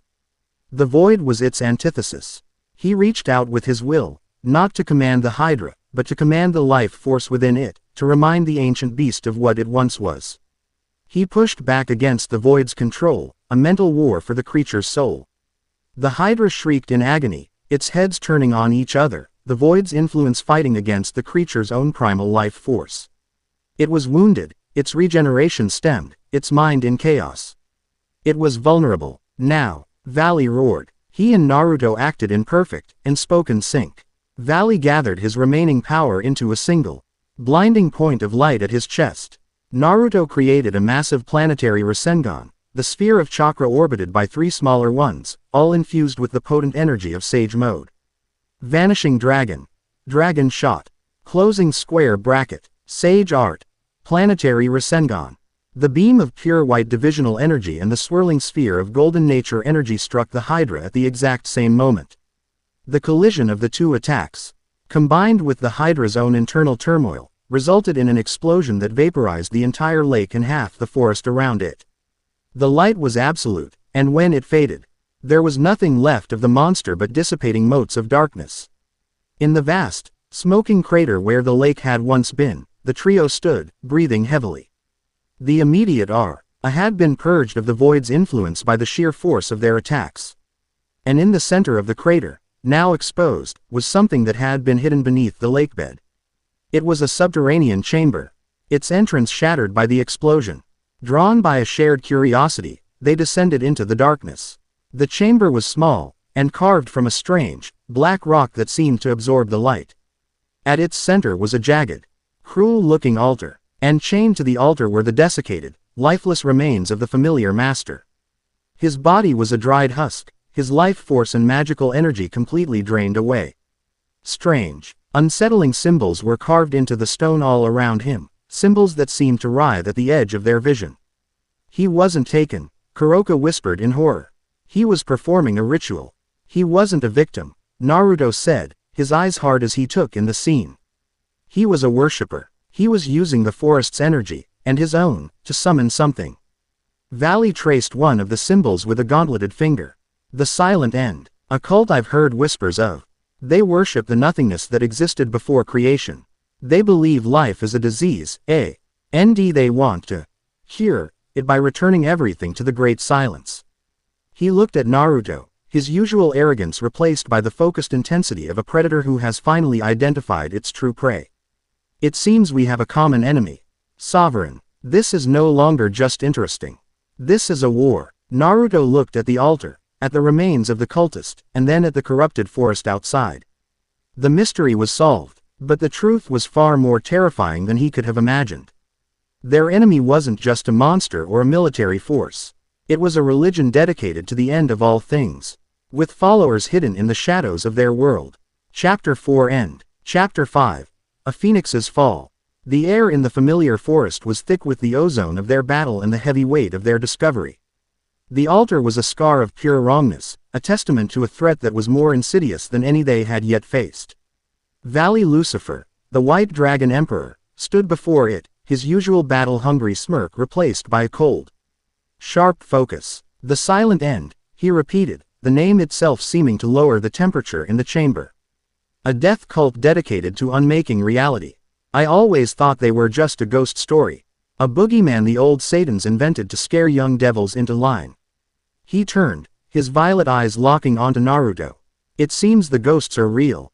And they're busy. A grudging respect now colored his gaze, the kind a predator only affords an equal. You and I are not finished, Sovereign. Not by a long shot. Our fight was exhilarating. But this cult, this rot, it offends my very existence. There's no glory in fighting an enemy that wants to erase the entire concept of a fight. He smirked, a flash of his old self returning. So, here's the deal. We hunt them, separately, but when one of us finds a nest, we alert the other. The being that gets to crush them gets bragging rights. Try not to die before our rematch. With a final, challenging grin, Valley S. spread his draconic wings and vanished in a blast of white light, leaving Naruto and Kuroka alone in the desecrated chamber. Well, he's charming, Kuroka deadpanned, her gaze still fixed on the horrific altar. But he's right, this changes things. An organized cult with members capable of corrupting a place like this, they could be anywhere. Anyone. Naruto's expression was grim. One war at a time. He placed a hand on the altar, channeling his sage energy into it. The stone, which had felt cold and dead, began to crack and groan under the influx of pure life energy. With a final surge, it crumbled into dust, the profane symbols upon it vanishing forever. It wasn't a solution, but it was a start. Their return to the unclaimed mountain was a quiet one. The victory against the aegis of humanity felt hollow now. A minor skirmish in the face of a far greater, more existential threat. As they breached the protective wards of their domain, they were met not by the tranquil peace they had fought for, but by the regal and somber figure of the Kirin. Beside it shimmered a crimson projection, the intricate crest of the House of Grimoire. A man with long, crimson hair matching Rias's and the kind, weary eyes of a king appeared within the projection. His power was immense, a placid ocean that Naruto knew could become a world-drowning tsunami at a moment's notice.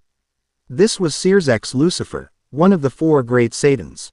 Greetings, Naruto Uzumaki. Kuroka. Sears's voice was calm and respectful, yet carried an undeniable weight of authority. I apologize for the intrusion. I am told you value your sovereignty. And I will not keep you. I am here merely to inform you that the rating game between my sister, Rias Grimoire, and Riser Phoenix will proceed as scheduled in 2 days' time. Naruto's eyes narrowed. Rias doesn't want the marriage. We made that pretty clear to Riser.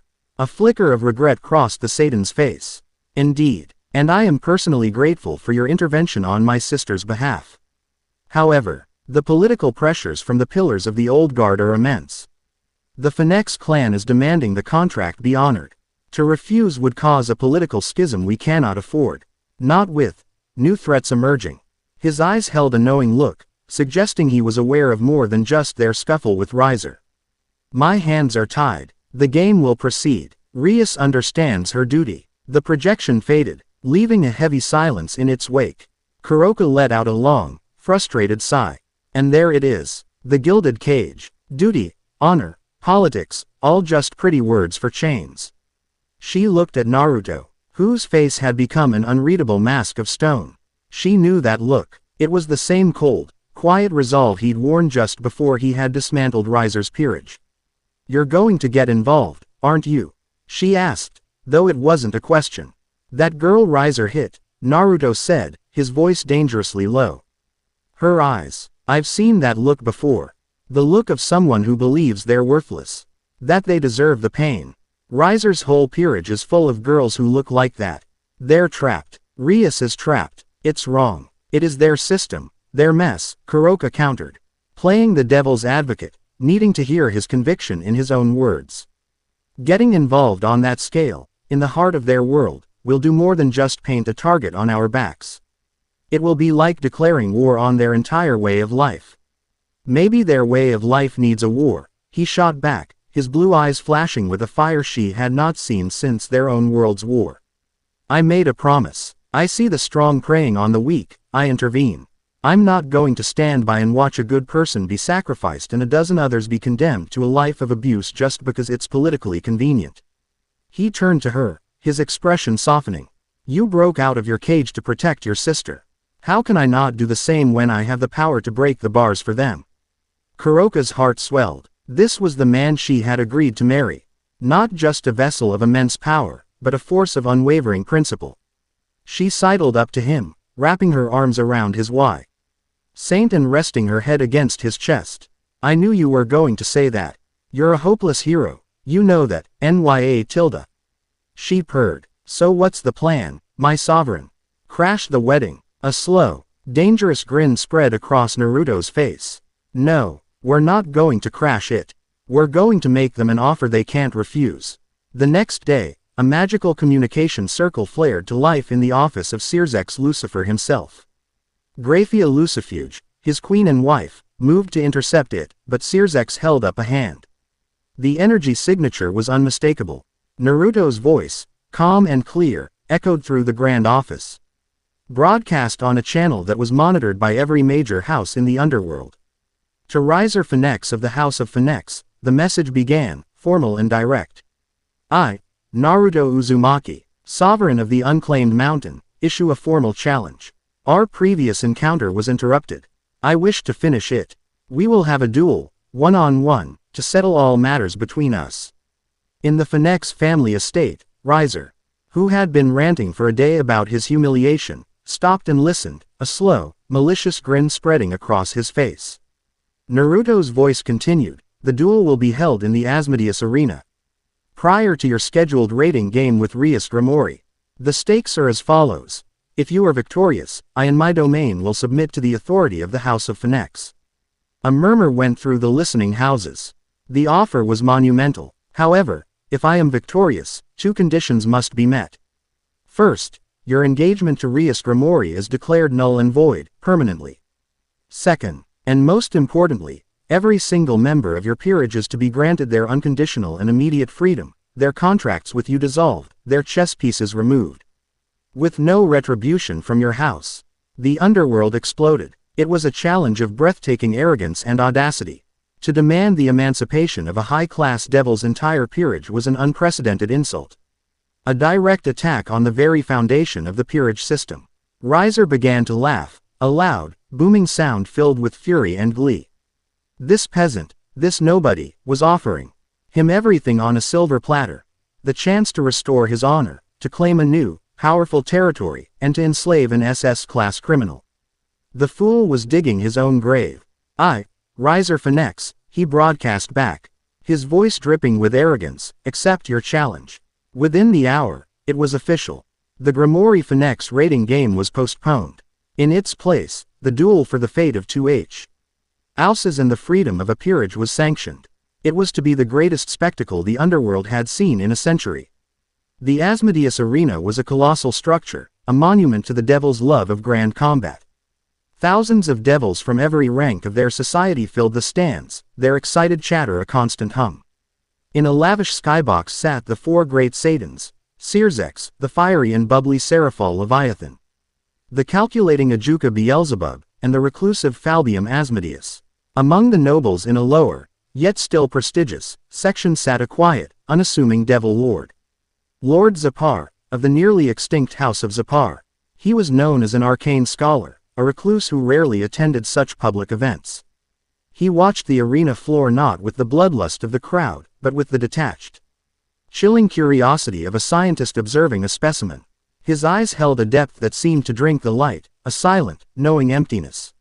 A torrent of flame erupted in the center of the arena, from which Riser Phoenix emerged.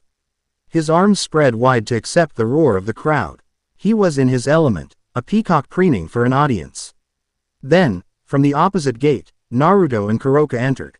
They walked calmly, without fanfare, their simple presence a stark contrast to Riser's gaudy entrance. A hush fell over the crowd as they took in the sight. The golden-haired man radiated a power that felt alien and overwhelming. And at his side, the infamous Nekomata walked not as a servant, but as an equal. Graphia Lucifuge, in her signature-made outfit, appeared in the center of the arena, her expression impassive.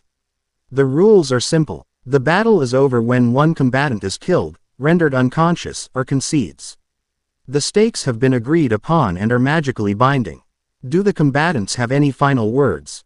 Riser sneered, his voice amplified throughout the stadium. Only that I am going to enjoy burning you to a crisp, peasant, and claiming your stray pet as my newest slave. The crowd roared its approval. Naruto remained silent for a moment, his calm a stark contrast to Riser's rage. Then he spoke, his voice clear and steady, reaching every corner of the arena. Kuroka is no stray, and she is certainly no one's pet. He turned to her, taking her hand in his, a simple gesture of profound defiance. She is my fiancée, Kuroka Uzumaki, the queen of the unclaimed mountain. If his challenge had caused chaos, his announcement caused a seismic shock. Acknowledging a stray was one thing. To claim one, an SS-class criminal no less, as his partner, the co-founder of a new power, was an act of open rebellion against the entire social order. Searsex leaned forward in his seat, his eyes wide. Rias and her peerage, watching from a special section, gasped. Lord Zapar, in the stands, allowed himself a small, cold smile. This was becoming more interesting than he had anticipated. Kuroka squeezed Naruto's hand, her heart threatening to beat its way out of her chest. In front of the entire world that had scorned and hunted her, he had claimed her, honored her, and elevated her. The battle, Graphia announced, her voice cutting through the stunned silence, may begin. Riser didn't wait. A tidal wave of incandescent orange fire, the signature flame of the Phoenix clan, surged across the arena floor. It was a sea of fire meant to incinerate Naruto where he stood. Naruto didn't move. He didn't erect a barrier or counter with his own attack. He simply raised a hand. From his shadow, a dozen creatures burst forth. They were birds of fire, beautiful and majestic. Their forms identical to the crest of the House of Phoenix. They were Phoenix familiars, summoned by the will of the sovereign. They shrieked a joyful cry and dove headfirst into Riser's inferno, not to be burned, but to bathe in it. They flew through the flames, unharmed, their forms glowing even brighter, before circling above Naruto's head in a loyal, protective corona. The crowd was stunned into silence. Riser's own element, his house's very symbol, had just openly defied him and flocked to his enemy. It was a humiliation beyond measure. Trickery. Riser screamed, his face purple with rage. He launched himself into the air, his body wreathed in flame, and charged. Naruto met him, not with power, but with grace. The duel began in earnest. Riser was a raging inferno, all power and no finesse. Naruto was a calm breeze. Untouchable. He used clones to misdirect, speed to evade, and his superior taijutsu to land precise, stinging blows that did little damage but added to Riser's ever-growing humiliation. And as they fought, Naruto spoke, his voice amplified for all to hear. He wasn't taunting Riser. He was addressing Riser's peerage, who watched from the sidelines, their faces a mixture of fear and a dawning. Forbidden hope. He tells you that you are his property. Naruto's voice boomed as he effortlessly dodged a claw of fire. That your loyalty is his right. But loyalty isn't something you own. It's something you earn. It is a gift, given freely to those who are worthy of it. He disappeared in a flicker of movement and reappeared behind Riser, landing a solid kick that sent the Phoenix air stumbling. He calls his cruelty strength. But true strength isn't about how many people you can command. It's about how many you can protect. With every sentence, with every effortless evasion, he was dismantling Riser's authority, not just over the fight, but over his own people. He was planting a seed of rebellion, of self-worth, in the hearts of the women who had been taught they had none. Finally, Riser snapped. Enough. He roared, a primal scream of pure, undiluted fury. His body exploded in a pillar of fire that reached the top of the arena. When it subsided, he was transformed. He had taken on a true phoenix form, a being of pure, immortal fire, his power magnified tenfold. I am a phoenix. I am eternal. You are nothing. I will burn you to ashes and scatter you to the winds. A wave of flame, so hot it warped the very air, blasted towards Naruto. The entire arena held its breath. Naruto stopped moving. The calm, evasive fighter was gone. He stood his ground, a serene expression on his face. And for the first time, he unleashed his true power. The air around him shimmered, and a divine, golden aura erupted from him, so potent, so pure, so full of life, that every devil in the arena recoiled, hissing in discomfort. He entered Six Paths Sage mode. The golden cloak of power, the truth-seeking orbs manifesting behind him. It was a power utterly alien to this world, a holy, natural energy that felt like the antithesis of their entire existence. He met the all-consuming phoenix flame not with an attack, but with an open palm. The flames hit an invisible barrier and parted around him, leaving him completely untouched in the eye of the firestorm. Riser stared in disbelief. Naruto looked at him, his sage eyes filled not with anger, but with a quiet pity. Your fire can't burn me, Riser, because you fight for your pride. I fight for their freedom. He raised his other hand. Behind the enraged Riser, space itself began to distort. It didn't tear or crack, it opened, like a flower blooming, into a portal. Through the portal was not a void, but a beautiful, sun-drenched landscape, the unclaimed mountain. Chains of pure, golden life energy, wood release woven with sage art, erupted from the portal. They snaked around the phoenix, who shrieked as the energy, so anathema to his demonic nature, sizzled against his form, neutralizing his flames. This fight is over, Naruto said calmly. The chains tightened, dragging the struggling, screaming Riser phoenix into the portal. It closed as serenely as it had opened, leaving Naruto standing alone in the silent, awestruck arena. He turned to the petrified announcer. He is not harmed, Naruto stated. He is being held in a pocket dimension. He will be released the moment he concedes. Tense silence gripped the stadium for a full 30 seconds. Then, Graphia's voice, tight with shock, echoed. Lord Phoenix has conceded. The winner, by forfeit, is Naruto Uzumaki.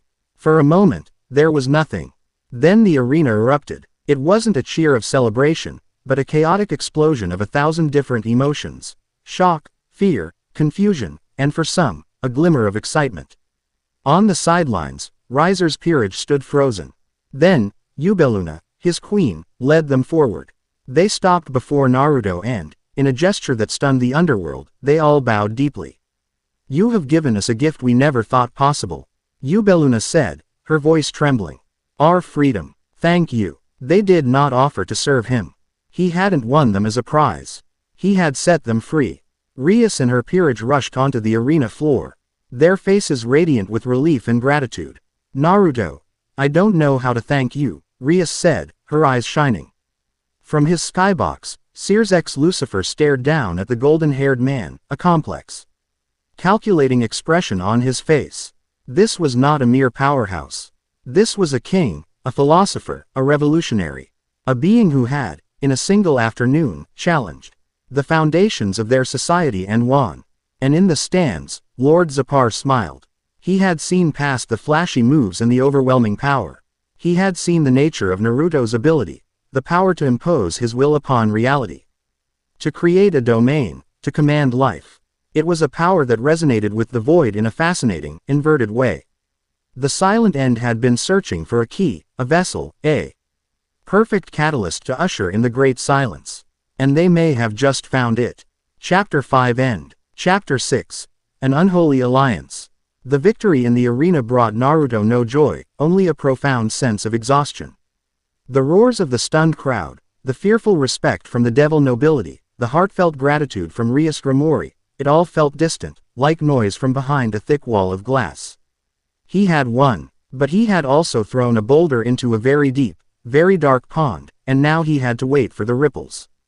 He and Kuroka returned to the unclaimed mountain to find a small, temporary community taking root. Yubeluna and the rest of Riser's now former peerage were there, having accepted Naruto's offer of temporary sanctuary. They were lost souls, their entire existence having been defined by servitude to a master they had feared and loathed. Now, faced with freedom, they were terrified. Naruto had made it clear they were guests, not subjects. They were free to leave whenever they chose, to forge their own paths. For now, they stayed, helping to tend to the domain with a quiet, diligent gratitude that was more eloquent than any words. It was 2 days after the duel when the formal summons arrived. It was not a projection this time. A crimson and silver gate, the personal teleportation sigil of the House of Baal, appeared on the outskirts of their home. From it stepped Graphia Lucifuge. Her silver hair braided immaculately, her expression as serene and unreadable as ever. She was flanked by 4 royal guards in glistening armor. Her presence alone signified the gravity of the situation. Lord Naruto, Lady Kuroka, she greeted with a perfect, formal bow. I come on behalf of the 4 great Satans, the Governor General of the fallen angels, and the Seraphim of heaven. Kuroka's tails bristled. That's quite a guest list, she purred, her voice a low, dangerous hum. What could they possibly want with a couple of humble strays? Graphia's gaze was steady. The events of the past weeks have destabilized the political landscape. Your victory over Lord Phoenix, the emergence of the entity you call the Aegis of Humanity, and the confirmation of an organized cult dedicated to the void. The leaders of the 3 factions have agreed to an emergency summit to address these threats. As you are now central to all 3 issues, your presence is formally requested. A summons disguised as a request, Naruto said, his voice flat. He'd been expecting this. An invitation to a discussion between equals, Graphia corrected smoothly. The leaders wish to understand your intentions and propose a joint strategy against our common enemies. They recognize you as the sovereign of your own territory, a new pillar in our world. Naruto and Kuroka exchanged a long look. It was a minefield. A room full of beings who had ruled for millennia would not take kindly to a newcomer dictating terms. They would try to manipulate, to cajole, to threaten. But to refuse was to declare themselves enemies of everyone. To choose isolation in a world where new and terrifying threats were emerging from the shadows. It's a trap, Kuroka murmured to him, her voice too low for the others to hear. They'll try to put a leash on you, one way or another. Probably, Naruto agreed quietly. But we can't fight the Aegis and the Silent End alone. And I'd rather face our enemies across a BLE before we face them on a battlefield. He turned back to Graphia, his decision made. We accept the invitation. The summit was held in a pocket dimension known as the Crossroads, a neutral space. Created and maintained by the mutual magic of the 3 factions. The chamber was a grand, circular room, its ceiling a swirling nebula of stars, its floor a polished obsidian that reflected the cosmos above. At the center sat a single, massive round table carved from petrified wood. There were 3 figures already seated. Sears Lucifer, in his formal crimson robes, offered a calm, welcoming smile. Beside him was Azazel, the Governor General of the Grigori, who looked more like a rock star than a faction leader. He was dressed in a black trench coat over a casual shirt, and he was idly tinkering with a small, intricate metal sphere, his expression one of bored curiosity. The 3rd figure was Michael, the leader of the Seraphim. He was a being of breathtaking beauty, with 12 golden wings folded behind him and an aura of pure, serene light that made the demonic energy in the room feel heavy and sluggish. His smile was gentle, but his eyes held the unyielding certainty of a true believer. When Naruto and Kuroka entered, the subtle chatter in the room died. Every eye turned to them. Azazel's gaze was sharp, analytical, like a scientist cataloging a new species. Sears was armed but carried the weight of a king assessing a rival monarch. Michael's smile tightened almost imperceptibly as he looked at Kuroka, the light of his aura flaring slightly, a subconscious rejection of her demonic and yukai nature. Naruto dono, Kuroka-san. Thank you for coming, Sears began, his voice echoing smoothly in the chamber. Please, join us. As they took their seats, Naruto felt the sheer pressure in the room. It was a silent battle of wills, the combined auras of 3 of the most powerful beings in existence creating a tangible weight in the air. He met it with his own quiet, unyielding presence, a calm, deep well of natural energy that refused to be bowed. Let's dispense with the pleasantries, shall we? Azazel said, setting his device down with a soft click. He leaned forward, his mismatched gold and purple eyes fixed on Naruto. You've made quite a mess, kid. Toppled a pillar house, embarrassed the old guard, and established yourself as a boogeyman in the span of a few weeks. So, the billion-soul question is, what's your endgame? World domination? A new faction? What do you want? Naruto met the fallen angel's directness with his own. Peace, he answered simply. A home for myself and for those who have nowhere else to go. We have no interest in your politics or your territories. We will not attack unless provoked. But I will not stand by and watch the powerful abuse those beneath them. My domain will be a sanctuary, and I will defend it and its principles with my life.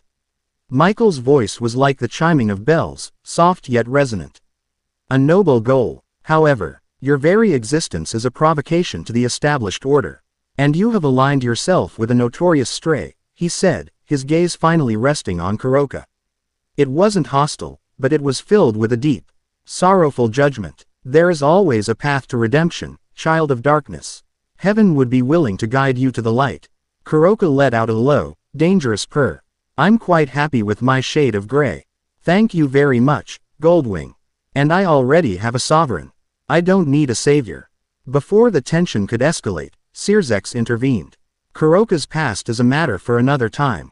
We are here to discuss our mutual threats. Lord Azazel, your findings on the silent end. Azazel grew serious, projecting a holographic image from his device. It showed the corrupted Hydra, the desecrated altar, and the strange, writhing symbols. My researchers confirm your theory, Naruto-kun.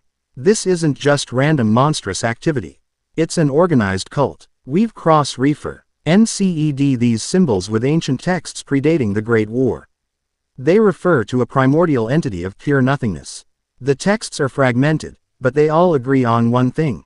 This entity does not wish to conquer. It wishes to erase. An enemy of all life, Michael murmured, his expression grim. A primal darkness that must be met with absolute light. Which brings us to our second problem, Sirzex said, his gaze sweeping the table. The aegis of humanity. Humans wielding technology capable of harming high-class devils and disabling seraph-class angels. They attacked your domain, Naruto Dono. What can you tell us? Naruto described the battle, the soldiers, fanaticism, their advanced weaponry. Azazel nodded grimly. We've had encounters as well. Small skirmishes on the fringes. They're a well-funded, technologically sophisticated, and ideologically driven terrorist group. Their goal seems to be the complete extermination of all supernatural life. They are a significant, and growing, threat. So, we are beset by two enemies, Sirzex summarized. One who would see us erased, and one who would see us exterminated. It is the belief of the three factions that a formal alliance is our only path to survival. He looked directly at Naruto. We would like to invite you to join us. As a fourth, allied faction. We will offer you resources, intelligence, and formal recognition. In return, you will lend us your strength and place your forces under a unified command structure when required. It was the offer they had expected. A leash, gilded with legitimacy. No, Naruto said, his voice calm but firm. The three leaders stared at him. I will not chain myself to any one of your factions. Your histories are too bloody, your politics too convoluted. We will not be your attack dog or your political pawn. He leaned forward, his own authority rising to meet theirs. But I will not stand alone against an enemy that threatens everyone. I propose a different arrangement. A voluntary coalition. We will remain independent, but we will share intelligence and coordinate our efforts against the Silent End and the Aegis. We will fight alongside you, not for you. As equals. A tense silence fell over the room. Michael looked troubled, Azazel intrigued, and Sirzex deeply contemplative. He had just refused the combined will of the three most powerful governing bodies in the world and offered them his own terms. The standoff was shattered by a deafening boom. The very fabric of the pocket dimension shuddered. Alarms blared as the starry ceiling cracked, and massive, sleek BL-Ax ships tore their way into the neutral space. Simultaneously, dozens of teleportation circles, not of magic but of advanced technology, blazed to life, depositing hundreds of soldiers in advanced power armor onto the chamber floor. The aegis of humanity had found them. Dimensional anchors are active, Azazel yelled, his relaxed demeanor gone, replaced by a commander's fury. "We're locked in. No teleporting out. 2 arms." Michael's voice boomed, no longer gentle, but a clarion call to war as he summoned a brilliant lance of golden light. The battle was instant and chaotic. The Aegis soldiers were clearly the elite. Their armor shrugged off low-level demonic and holy attacks, and their weapons fired beams that caused flesh and spirit to decay on contact. The royal guards and a handful of high-level devils who had been acting as security engaged them, and the grand chamber became a maelstrom of light, shadow, and technological warfare. Rias Grimori and her peerage, part of Sirzek's honor guard, were in the thick of it. Kaneko, a blur of motion, shattered the armor of one soldier with a powerful kick, only to find herself flanked by 2 more. A blast of senjutsu energy obliterated them, and she looked up to see Kuroka land beside her, a fierce, protective snarl on her face. "Watch your back, kitten," Kuroka said, her voice tight. Kaneko just stared for a second, a storm of emotions in her eyes. Before nodding curtly, "You too." They didn't have time for a reunion. They fell into a seamless, instinctive rhythm, a whirlwind of white and black, covering each other's weaknesses. Their sisterly bond reforged in the heat of battle. But the faction forces were disorganized. Angels fought angels' battles, devils fought their own. There was no cohesion. Naruto, his senses expanded by sage mode, saw it all. He saw the tactical flaws, the wasted movements, the openings the Aegis were exploiting. He had seen this before on the battlefields of his own world. His voice, amplif, IED with chakra to cut through the din of war, roared through the chamber. It was not the voice of a guest, but of a cage taking command of the field. "Grimori Peerage, stop the frontal assault. You're playing into their kill box. Issei, use your dragon shot to suppress the heavy units on the right flank. Akano, wide area lightning strike on the ceiling supports. Bury their snipers." Rias and her team, startled, reacted instinctively to the sheer authority in his voice. "Azazel, your men have ranged superiority. Stop engaging in close quarters. Form a firing line on the dais. Michael, your angels are too static. I need mobile, high-speed strikes. Target their commanders. Go for the head." Azazel blinked in surprise, then grinned fiercely. "You hear that, you lazy crows? You heard the man. Move." Michael, after a moment's hesitation, gave a sharp nod to his seraphim, who took to the air with renewed purpose. Naruto became the eye of the storm. He didn't just fight, he directed. He saw the entire battlefield as a single, living entity, and he guided its movements with a general's unerring instinct. The chaotic brawl began to transform into a coordinated, multi-pronged counterattack. It was then that the Aegis sprung their true trap. Their assault had been a diversion. A massive void portal, jagged and bleeding silence, tore open directly behind the 3 faction leaders, who were busy commanding their troops and repelling the main Aegis force. From it stepped a figure clad in obsidian armor that seemed to be forged from solid shadow. It wielded a greatsword that wasn't made of metal, but of a blade of pure spatial distortion, which warped the light around it. It was a void general, and it radiated a cold, intelligent malice that dwarfed the mindless beasts they had fought before. It moved with impossible speed, its target clear. Michael, the being of pure light, its conceptual opposite. Naruto's sage senses screamed a warning a fraction of a second before the attack. The general was too fast. The leader's attention was diverted. They wouldn't react in time. There was no time to think. Naruto vanished in a golden flash, a raw, untutored application of the body flee. CKER technique pushed to its absolute limit. He appeared between the general's blade and Michael's back, a Rasengan already formed in his hand. The blade of nothingness met the sphere of life. The impact was silent and utterly cataclysmic. There was no explosion of sound, only a violent implosion. The space around them cracked.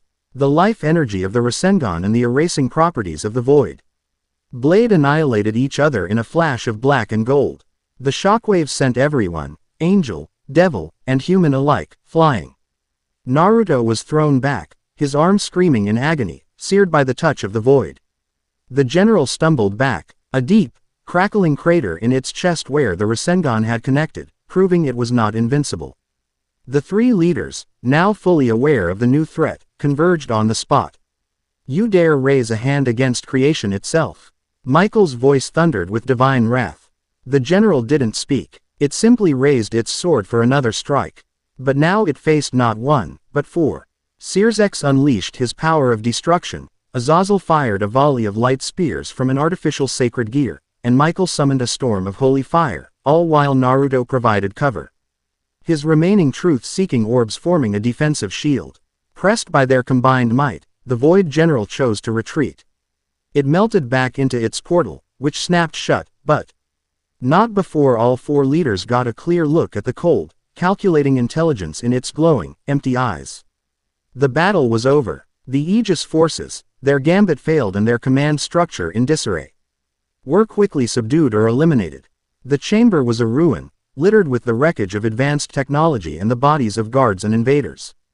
The political pretenses were gone, burned away in the fire of a shared battle for survival. Michael approached Naruto, his golden wings wrapped protectively around his body. The judgmental aura was gone, replaced by a look of profound, undisguised gratitude. You saved my life, Naruto Uzumaki. The silver host of heaven is in your debt. Azazel walked over, clapping Naruto soundly on the shoulder, making him wince. Kid, that was some of the finest battlefield command I've ever seen. And I was at the Great War. That coalition you mentioned. On your terms. Consider the Grigori all in. Searsx nodded, a genuine, relieved smile on his face. It seems our debate is concluded. An alliance has been forged. Not by words and treaties, but by blood and battle. We will stand as four pillars against the coming darkness. An unholy alliance of angel, devil, fallen, and, whatever Naruto was, had been born. As the leaders began to organize the cleanup and interrogation of the captured Aegis soldiers, Naruto saw Kuroka and Kaneko standing a few feet apart. The fury of the battle had faded, leaving an awkward, heavy silence between them. Kaneko looked at her sister, her expression a maelstrom of emotions she kept tightly locked down. Then, her gaze shifted to Naruto. The man who had fought beside her sister, the man her sister had chosen. She gave a single, almost imperceptible nod of acknowledgement. It wasn't forgiveness. It wasn't acceptance. But it was a start. A tiny flicker of light in a long, dark night. Chapter 6 End. Chapter 7. The Dragon and the Sovereign. In the wake of the summit, a strange and fragile new order began to settle over the supernatural world. The unclaimed mountain, once a forgotten footnote on a map, was now a formal embassy. Envoys arrived, cautious angels bearing missives from Michael, gruff fallen angel researchers sent by Azazel, and even a delegation of high-ranking devils led by a bemused Graphia, all seeking to establish the formal boundaries and communication protocols of their new, unprecedented alliance. Kuroka found the entire situation endlessly amusing. Look at them, she purred, watching from the balcony of their home as a group of angels and devils argued politely over zoning rights for a permanent communication circle. A few weeks ago, they would have been trying to kill each other. Now they're bickering like neighbors over a fence line. You didn't just kick over the chessboard, my love. You've forced them all to learn an entirely new game. Naruto leaned against the railing beside her, the scar on his arm from the Void General's blade a faint, pale line. It's not a game. It's a ceasefire. There's a difference. The weight of command, of being a pillar, was heavier than he'd anticipated. He was no longer just a fighter.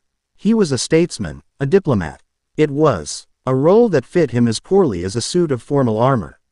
He felt a familiar restlessness, the thrum of power under his skin with no outlet. As if summoned by that very thought, a presence announced it.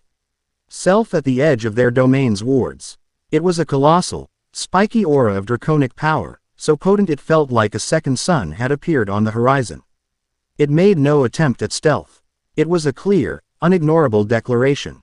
Valley Lucifer. Naruto met him at the border, where the ancient forest of his domain met the mundane wilderness of the outside world. Valley wasn't alone. His team, the stoic pretty boy swordsman Arthur Pendragon, the mischievous monkey king descendant Baiko, and the silent but deadly Lafayette Pendragon, waited at a respectful distance. Valley himself had his hands in his pockets, a lazy, confident smirk on his face. Sovereign, Valley greeted, his tone casual. I trust you're not too busy playing king on your mountain. Depends on what you want, Dragon Emperor, Naruto countered. his own power rising to meet valleys, a calm, deep ocean against a raging star. What I want is simple, Valley said, his eyes lighting up with that familiar, predatory fire. Our little dance in the familiar forest was a fine appetizer. The melee at the summit was a chaotic mess. I want the main course. A real fight. No interruptions, no holding back, no distractions. Just you and me, your army of beasts against me and Albion. Let's get a definitive answer to the question we've all been wondering, who's really the strongest? It wasn't a challenge born of malice. Naruto could feel the pure, almost childlike sincerity behind it. For Valley, fighting wasn't about dominance or hatred, it was the truest form of communication, a way to understand himself and the world. Naruto, a man who had forged his deepest bonds through conflict, understood that language perfectly. And the restless power within him roared its approval. "You're on," Naruto said, a grin finally breaking through his stoic expression. "But not here. I just had this place built. I know a spot, one of the old battlefields from your great war. No one will miss a few craters there." Valley's grin widened. "Excellent. I'll see you there in an hour." Back in their home, as Naruto prepared, Kuroka watched him, her golden eyes filled with a quiet concern. He wasn't sharpening a kunai or practicing a jutsu. He was sitting in the heart of the forest. His eyes closed, his hands resting on the ancient earth. He was communing with his domain, drawing on its strength, reminding himself of what he was fighting for. She walked over and sat beside him, gently tracing the pale scar on his arm. "You don't have to do this, you know. You don't owe him a fight." "Yes, I do," Naruto said without opening his eyes. "We're the same, he and I. We're lonely. At the top. Power like ours, it's isolating. The only time we feel understood is when we're clashing with someone who can meet us on that level. This isn't about winning or losing, Kuroka. It's about not being alone." He opened his eyes and looked at her, his gaze soft and full of love. "But you've already solved that for me." He hasn't been so lucky. She leaned in and kissed him, a gesture of deep understanding. "Just be sure to come home, you reckless idiot. Always," he promised. The dimension they chose was a graveyard of gods. A shattered landscape under a perpetually bruised purple sky, where the ground was littered with the fossilized bones of colossal war beasts and the petrified, crumbling statues of forgotten angels and devils. The air was thin and tasted of ash and ancient sorrow. It was the perfect arena for a battle that would shake the foundations of reality. Naruto and Valley faced each other across a desolate plain, 100 yards of broken ground between them. Their teams watched from a safe distance, perched on a crystalline mesa. "Ready to dance, Sovereign?" Valley called out, his voice echoing in the oppressive silence. "Been a while since I could really cut loose," Naruto replied, rolling his shoulders. They moved at the same instant. Not in a flash of light, but in a blur of pure speed that broke the sound barrier a dozen times over. They met in the center of the plain. And their first blow was a simple fist meeting a simple fist. The resulting shockwave was anything but simple. The ground for a mile in every direction shattered, erupting upwards in a titanic explosion of rock and dust. The entire dimension groaned under the strain of that single, physical impact. They broke apart, and the true battle began. It was a display of martial arts on a godlike scale. Valley's demonic combat style was fluid and aggressive, each strike aimed with lethal precision. Naruto's sage-enhanced taijutsu was a masterpiece of prediction and redirection, using his opponent's own momentum against him. They were a whirlwind of motion, their afterimages painting the landscape as they exchanged thousands of blows in the span of seconds. Finally, Valley disengaged, a trickle of blood at the corner of his lip and a wide, exhilarated grin on his face. "The warm-up is over. Time to get serious, Albion." Vanishing Dragon. Balance Breaker. The iconic suit of shining white dragon armor enveloped him. Power poured off him in waves. He pointed a single gauntleted finger at Naruto. Divide. The familiar, sickening sensation washed over Naruto's half his active power was siphoned away. But he was ready for it. Instead of trying to replenish his strength, he changed tactics entirely. "If you want to fight a dragon, you'll have to get through his army first." Naruto roared, slamming his hands together. He poured his will into the world, not just summoning creatures, but tearing open spatial rifts back to his own world. The response was immediate and overwhelming. The sky darkened as a swarm of griffins and wyverns descended. The ground churned as giant, moss-covered Tsushigumo crawled from earthen portals. From shimmering rifts leapt the great toads of Mount Myoboku, their tongues lashing out like spears. It was a chaotic, multi-pronged army, 100 different species with 100 different attack vectors, all united under a single, sovereign will. Valley laughed, a joyous, manic sound that was amplified by his helmet. Yes, this is it. This is the fight I've dreamed of. He became a one-man army against a literal one. He divided the power of the largest toad. Having its size, he blasted a griffin from the sky with a condensed blast of draconic energy. But he couldn't be everywhere at once. While he was busy with a charging earth spider, a dozen Komedachi were raking at his back with claws of wind, their attacks too small and fast for Albion's division to be effective. It was a battle of quality versus quantity, of reduction versus overwhelming force. Pushed further than he had been in centuries, pushed by the sheer, glorious challenge of it all, Valley made his decision. He disengaged, hovering in the air, his power building to a terrifying crescendo. His team, watching from the mesa, tensed. He wouldn't, Baiko muttered. Valley began the forbidden chant, his voice a distorted, demonic roar. I, who am about to awaken, am the heavenly dragon who has stolen the principles of supremacy from God. The air grew thick, reality itself seeming to warp around him. I laugh at the infinite, and I grieve at the dream. Naruto called his familiars back, sensing the shift. He dismissed the summons and began to gather his own power, a golden aura erupting around him as he drew on the Biju within. I shall become the white dragon of supremacy. Valley's armor began to crack, changing shape, becoming more monstrous, more bestial. And I shall drown you in the depths of crimson purgatory. Juggernaut drive. With a final, soul-shaking roar, Valley's transformation was complete. He was no longer a knight in shining armor. He was a grotesque, rampaging dragon of immense size, a berserker of pure, unrestrained power. Constantly leaking energy that drained the life from the very land around him. Naruto met this display not with rage, but with a serene, focused calm.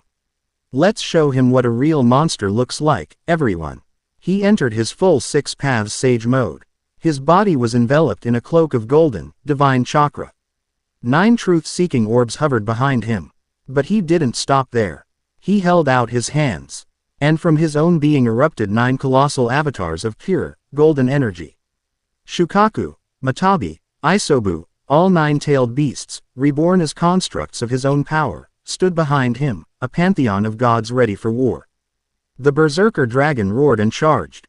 The 9 Biju avatars met him. The ensuing battle was not a fight, it was a geological event. The Juggernaut drive was a force of raw, mindless destruction. Albion's division ability running on an infinite loop, draining the power of everything it touched. But it was fighting 9 separate, godlike entities at once. Shukaku's sandstorms clashed with blasts of demonic energy. Isobu's tidal waves of coral sought to pin the beast down. Son Goku's lava melted the very ground under its feet. And at the center of it all, Kurama, the largest of the avatars, engaged the Juggernaut in a titanic fistfight, their blows creating shockwaves that cracked the sky. The fight raged, a beautiful, terrifying apocalypse. But both forms had a time limit. The Juggernaut drive was burning through Valley's life force at a catastrophic rate. Naruto's Biju avatars required an immense amount of chakra to maintain. They reached their peak in a final, cataclysmic clash. The Juggernaut's Longinus Smasher cannon meeting a combined tailed beast ball from all 9 avatars.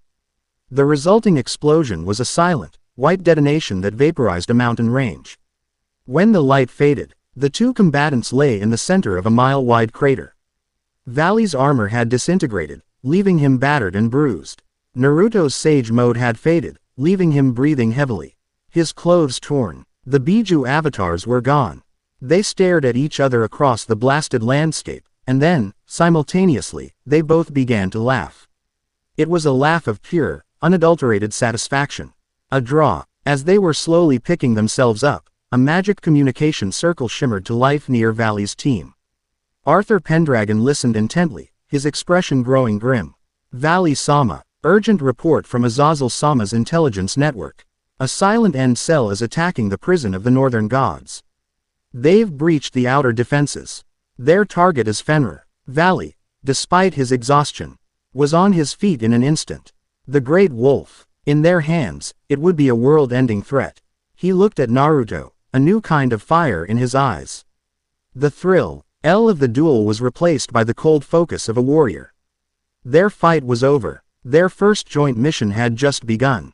Naruto nodded, already gathering his remaining reserves of nature energy.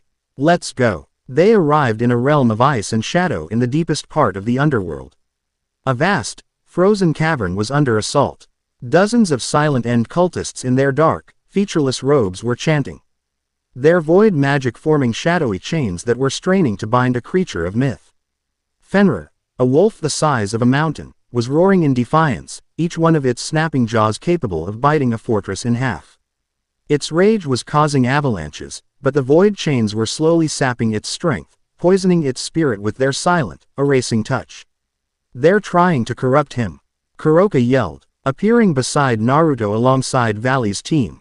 Not on our watch, Valley roared, his armor, though damaged, reforming around him.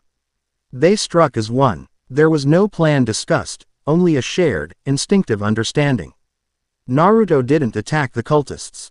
He reached out with his sovereign power, pushing past the pain and rage to touch the primal spirit of the great wolf. Be calm, Great One. We are not your enemy. We are here to help. Fenrir's frenzied struggles lessened slightly, its massive, intelligent eyes turning to focus on the small, golden-haired being who spoke not to its ears, but to its soul. This momentary distraction was all Valley needed. He didn't charge in. Instead, he used Albion's wings to absorb the void magic from the chains. Reflect. He sent the erupting energy surging back along the chains, causing the chanting cultists to scream as their own profane magic turned against them. With the ritual disrupted and Fenrir's rage calming, the rest of their makeshift team went to work. Kuroka and Baiko were blurs of motion, a Nekomata and a Monkey King disabling cultists with a flurry of senjutsu and staff strikes. Arthur Pendragon, wielding the legendary Caliburn, cut through the void chains with holy sword light, freeing the great wolf from its bonds. The leader of the cultist cell, a powerful mage wreathed in shadows, saw their plan was failing. With a final, hateful glare at Naruto and Valley, he and his remaining followers vanished into a void portal, escaping into nothingness. The cavern fell silent, save for the heavy breathing of the now freed Fenrir. The great wolf lowered its massive head towards Naruto, giving a low, rumbling chuff of gratitude before turning to lie down, its wounds already beginning to heal. A moment later, a delegation of Norse gods, led by a one-eyed old man in a wide-brimmed hat, arrived, their expressions ones of relief and surprise. Valley's armor retracted as he walked over to Naruto, clapping him on his good shoulder this time. That was an acceptable warm-up, he said, the ghost of a grin on his face. The respect in his eyes was deep and genuine. He tossed Naruto a small, silver device that looked like a sleek smartphone. Encrypted, dimension-hopping communicator, courtesy of the Gregory's R&D, he explained. Like I said, the hunt is on. You find a nest of those silent end freaks, you call me. The race to see who can wipe them out first has officially begun. He and his team gave a final nod and vanished in their own teleportation circle. Naruto was left standing with Kuroka in the frozen wasteland, a new, powerful, and dangerously unpredictable ally now just a phone call away. The lines between friend and foe were blurring, and the stakes of the coming war were growing higher every day. Chapter 7 End. Chapter 8. Scars of the Past. A fragile, tentative peace had settled over the unclaimed mountain. It was a peace Naruto and Kuroka had fought for, bled for, and were now learning to simply exist in. The grand politics of the unholy alliance were, for a time, a distant hum of encrypted communications and formal requests for information. The immediate reality was simpler. It was the warmth of the sun on the balcony, the sound of the waterfalls, and the profoundly awkward silences of a family trying to heal. At Kuroka's hesitant request, and with a surprising amount of gentle prodding from Rias, Kaneko had come to visit. She sat on a cushion on their veranda, a small, quiet presence, nursing a cup of tea. She watched her older sister with an expression of deep, unresolved conflict. The joyful, Protective Kuroka she remembered from their childhood was a ghost that warred with the infamous traitor, the S-class criminal who had abandoned her. You've grown so strong, Sharon, Kuroka said. Her voice a little too bright, her usual playful purr strained. I hear you're Rias-chan's strongest rook. It's Kaneko now, the smaller girl replied, her voice flat, not looking up from her tea. And I do my duty.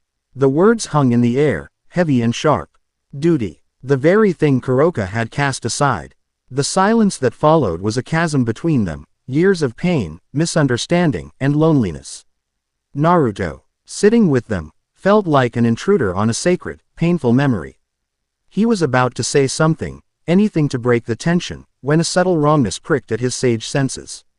It wasn't a loud, aggressive power signature. It was insidious. A faint, cloying sweetness in the air, a scent of wilting flowers and arcane poison. It was a targeted attack, so subtle that a lesser being would never have noticed until it was too late. Kuroka stiffened, a low hiss escaping her lips. Her hand went to her throat, her pupils dilating. What is this? She gasped, her breath catching. The potent senjutsu energy that always swirled around her began to feel sluggish, muted. Kaneko was on her feet in an instant, her own senjutsu flaring defensively around her small frame. An attack. The air around the entire caldera shimmered, and the vibrant colors of the domain seemed to desaturate, as if a gray filter had been dropped over the world. A massive barrier, intricate and humming with a sickly purple light, solidified around them, cutting them off from the outside world. A Yukai ceiling array, Kuroka managed, her voice strained. And a senjutsu dampener. This is specialized. From the forest edge, a figure emerged, walking with the unhurried, arrogant gait of a man who was absolutely certain of his own victory.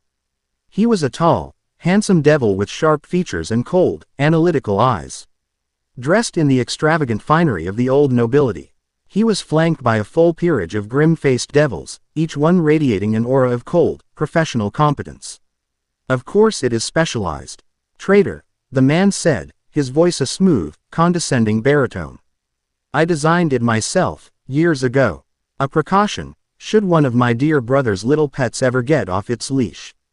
Kuroka's blood ran cold. She recognized him, not from her time in the peerage, but from the periphery. The colder, more calculating older brother of her former master. Lord Vapula, she snarled, her tails lashing behind her. So the beast remembers its betters, Vapula said with a thin, cruel smile. I am here on behalf of the honor of my house. My foolish brother is dead, his reputation in tatters. All because he couldn't control his experiment. I am here to correct his mistake. To clean up his mess. I am here, to reclaim you. He looked from Kuroka to Kaneko, a flicker of distaste in his eyes. And to think, he wasted so much time on you too. Flawed stock. You have no authority here, Vapula, Naruto said, stepping forward to stand beside Kuroka. His own power was surging. A golden tide of natural energy that pushed back against the oppressive aura of the barrier.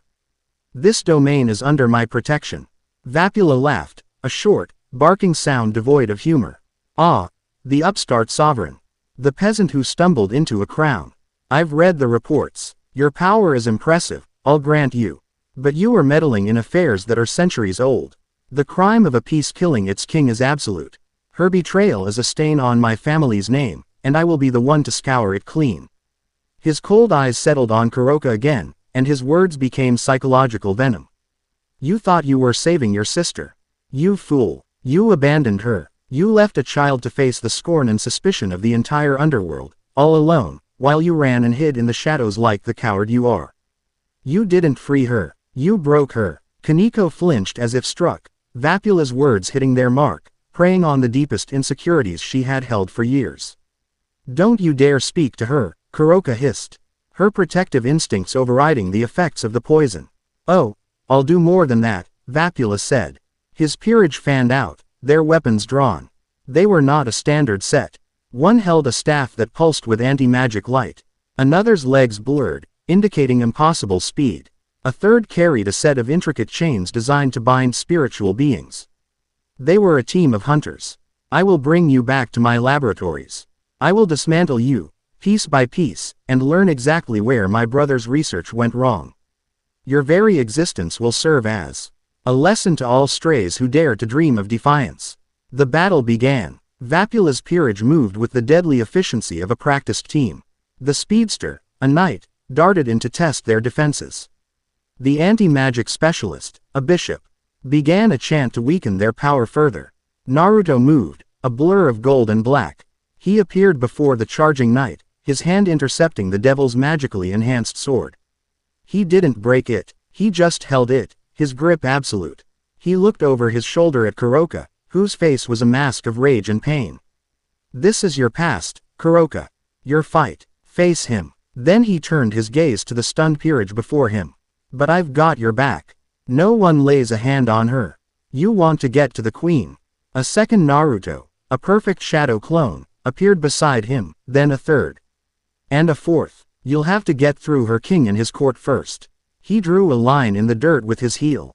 This is your battlefield, he said to Vapula's peerage. And that, he nodded back towards where Kuroka and Kaneko stood, is hers. Cross this line. I dare you. He was holding off an entire peerage by himself, creating a sanctuary so that Kuroka could face her demon.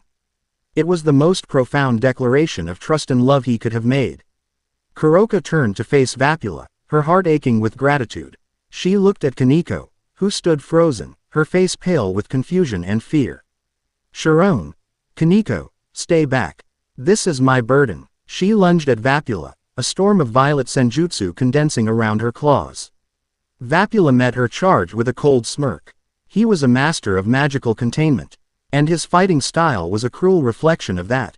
He didn't overpower her, he constrained her. He used seals to disrupt her energy flow, summoned magical cages to limit her movements, and used precise attacks that targeted the specific weaknesses of the Nekomata physiology he had studied so extensively. The fight was a brutal, one-sided affair.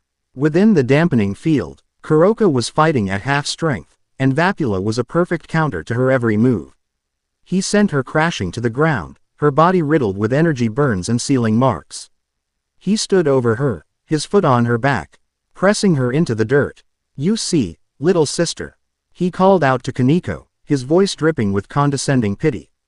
This is your hero, a failed monster who lashes out and accomplishes nothing. My brother was a fool to see potential in you. All he created was a broken toy. Kaneko watched, her fists clenched, tears welling in her eyes.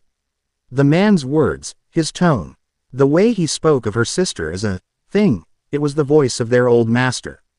The voice from her nightmares. The voice that had told her she was weak, that her only value was in her power. And in that moment, seeing her sister beaten, hearing the voice of their abuser, years of repressed pain and love and fury finally broke free. The dam of her silence shattered. Just as Vapula raised his hand to deliver a final, capturing blow, a flash of white lightning intercepted him. Kaneko stood before him, her small body trembling with a rage that seemed to make her twice her size. Pure, untamed white senjutsu energy flared around her like an aura. Her name, Kaneko said, her voice shaking but as hard as diamond, as Kuroka. And she is my sister. Vapula stared in shock, then laughed. The broken toy defends the traitor. How poetic. He lunged at Kaneko, underestimating her.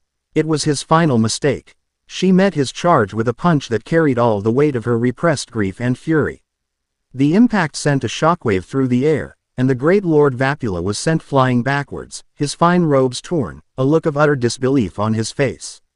Kuroka nay, Kaneko yelled, turning to her sister. Her eyes pleading. Together, Kuroka struggled to her feet, a fierce, cheery smile on her face. Together, Sharon, the two sisters, separated by years of pain, fell back into the perfect, instinctive synchronicity of their childhood. Kaneko was the vanguard, a bastion of raw, unstoppable power, her punches shattering Vapula's magical constructs. Kuroka was the artist of destruction, weaving intricate spells of senjutsu, her attacks flowing around her sisters to strike at Vapula from impossible angles. They were a yin and a yang of beautiful, terrifying power, a bond reforged and made unbreakable in the fires of battle. Overwhelmed and outmaneuvered, Lord Vapula fell. Just as the sisters stood victorious over their vanquished foe, the barrier around the domain flickered and shattered. It hadn't been their doing.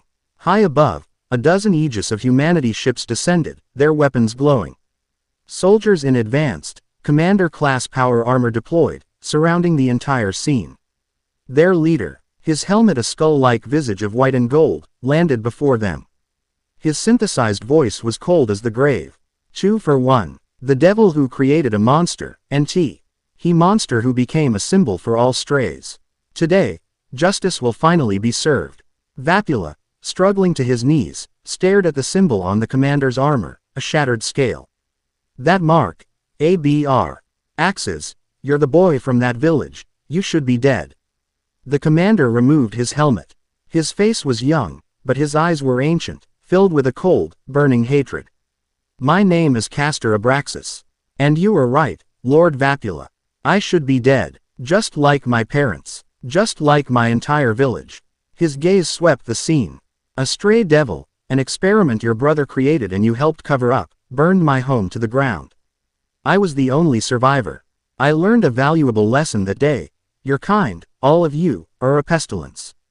A plague upon the world. His burning eyes landed on Kuroka. And you became the most famous stray of all. A celebrity of treason. I will have my revenge on the system that created that beast, and I will start with the two of you. A chaotic, three-way battle erupted. The remaining, loyal members of Vapula's peerage, seeing a common enemy, fought alongside Naruto's clones. Kuroka and Kaneko, exhausted but resolute, stood together against the tide of Aegis soldiers. Naruto, his clones dissipating, finally cut loose. He entered Sage mode, a massive Rasenshuriken forming in his hand. He didn't throw it, he let it detonate in a controlled, expanding dome of energy that non-lethally shredded the Aegis soldiers' armor and overloaded their systems, disabling dozens of them in a single, brilliant move. He appeared before Castor, his hand at the commander's throat. The battle was over. Castor stared at him with defiant, undiluted hatred. Naruto saw the scared, orphaned boy beneath the fanatical soldier. It's over, Naruto said, his voice quiet. He didn't release his grip. You can have your revenge.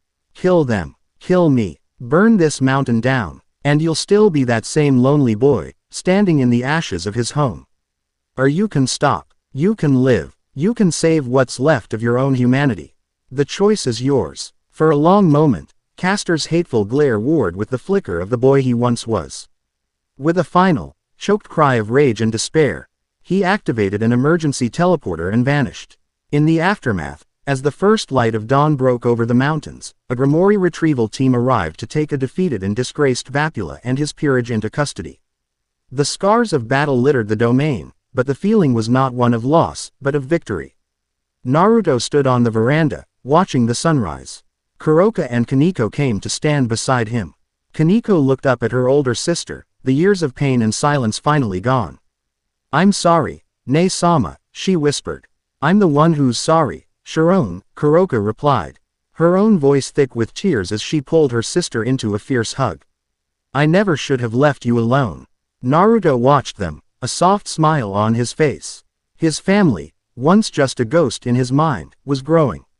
It was strange, chaotic, and born from conflict, but it was real. The scars of the past had been confronted, and for the first time in a very long time, the two sisters were finally home. Chapter 8 End. Chapter 9. The Siege of the Living World. The peace was a fleeting, beautiful dream. In the weeks following the confrontation with Lord Vapula, a new rhythm had established itself on the unclaimed mountain. Kaneko became a frequent visitor, the awkward silences between her and Kuroka slowly filling with shared meals, hesitant conversations, and the quiet rebuilding of a sisterhood shattered by trauma. The unholy alliance, forged in the crucible of battle, was functioning with a surprising efficiency. Intelligence flowed between the factions, a steady stream of data on the movements of the Aegis and the horrifying whispers of the silent end.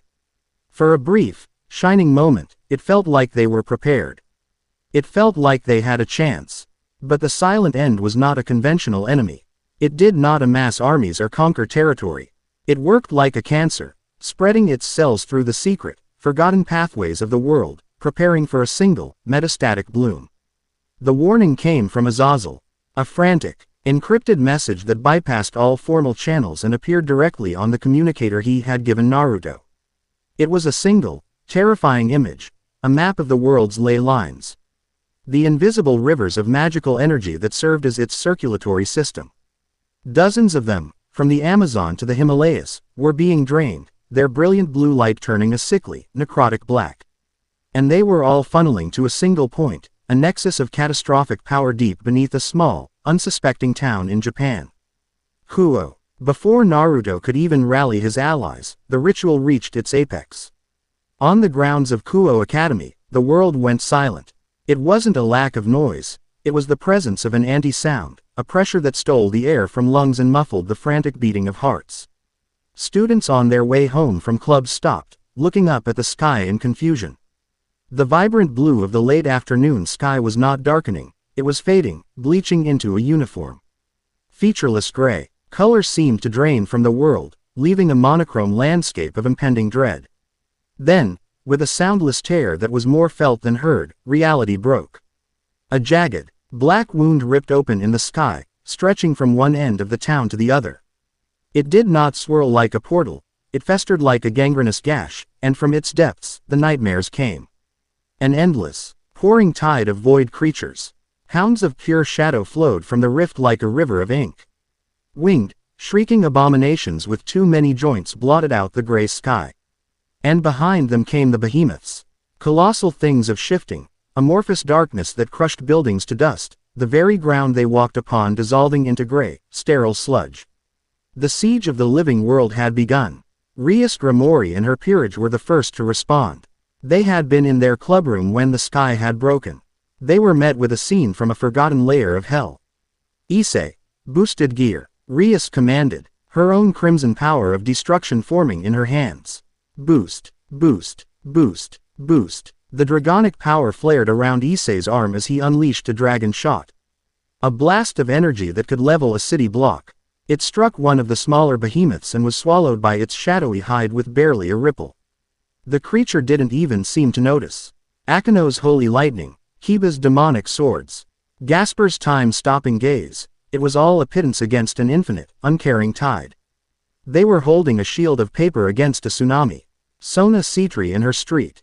Udent Council engaged with tactical precision, their water magic forming defensive barriers and striking at weak points, but for every dozen creatures they eliminated, 1,000 more poured from the rift. They were not fighting a battle. They were managing a controlled retreat, buying seconds for the civilian population at the cost of their own rapidly dwindling energy. They were overwhelmed. They were losing. Just as a behemoth's massive, shadowy limb descended upon the battered and exhausted Grimori peerage, a golden light streaked from the heavens.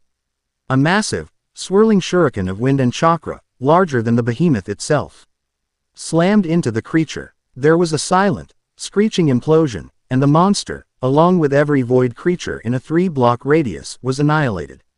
Naruto landed in the center of the cleared space, his golden sage mode cloak billowing around him. Kuroka appeared at his side a moment later, her face a grim mask of fury. Behind them, dozens of portals, crimson, gold, and black, tore open as the armies of the Unholy Alliance arrived. Legions of grim-faced devils, shining platoons of angels, and pragmatic squads of fallen angels poured onto the streets of Kuo, forming a desperate, multi-factional defensive line. The war had begun. A makeshift command post was established atop the tallest remaining building, a pocket dimension shielded by Graphia's magic. Cirzex, Azazel, Michael, and Naruto stood over a magical map of the town, the battlefield laid out before them. Their numbers are endless, Azazel said, his usual nonchalance gone. Repel. Aced by the grim focus of a seasoned general. We can't win a war of attrition. Their very presence dissolves matter and drains energy. The longer this goes on, the weaker we get and the more ground they take. We must strike at the heart, Michael declared, his golden eyes blazing with holy light. The rift itself must be closed.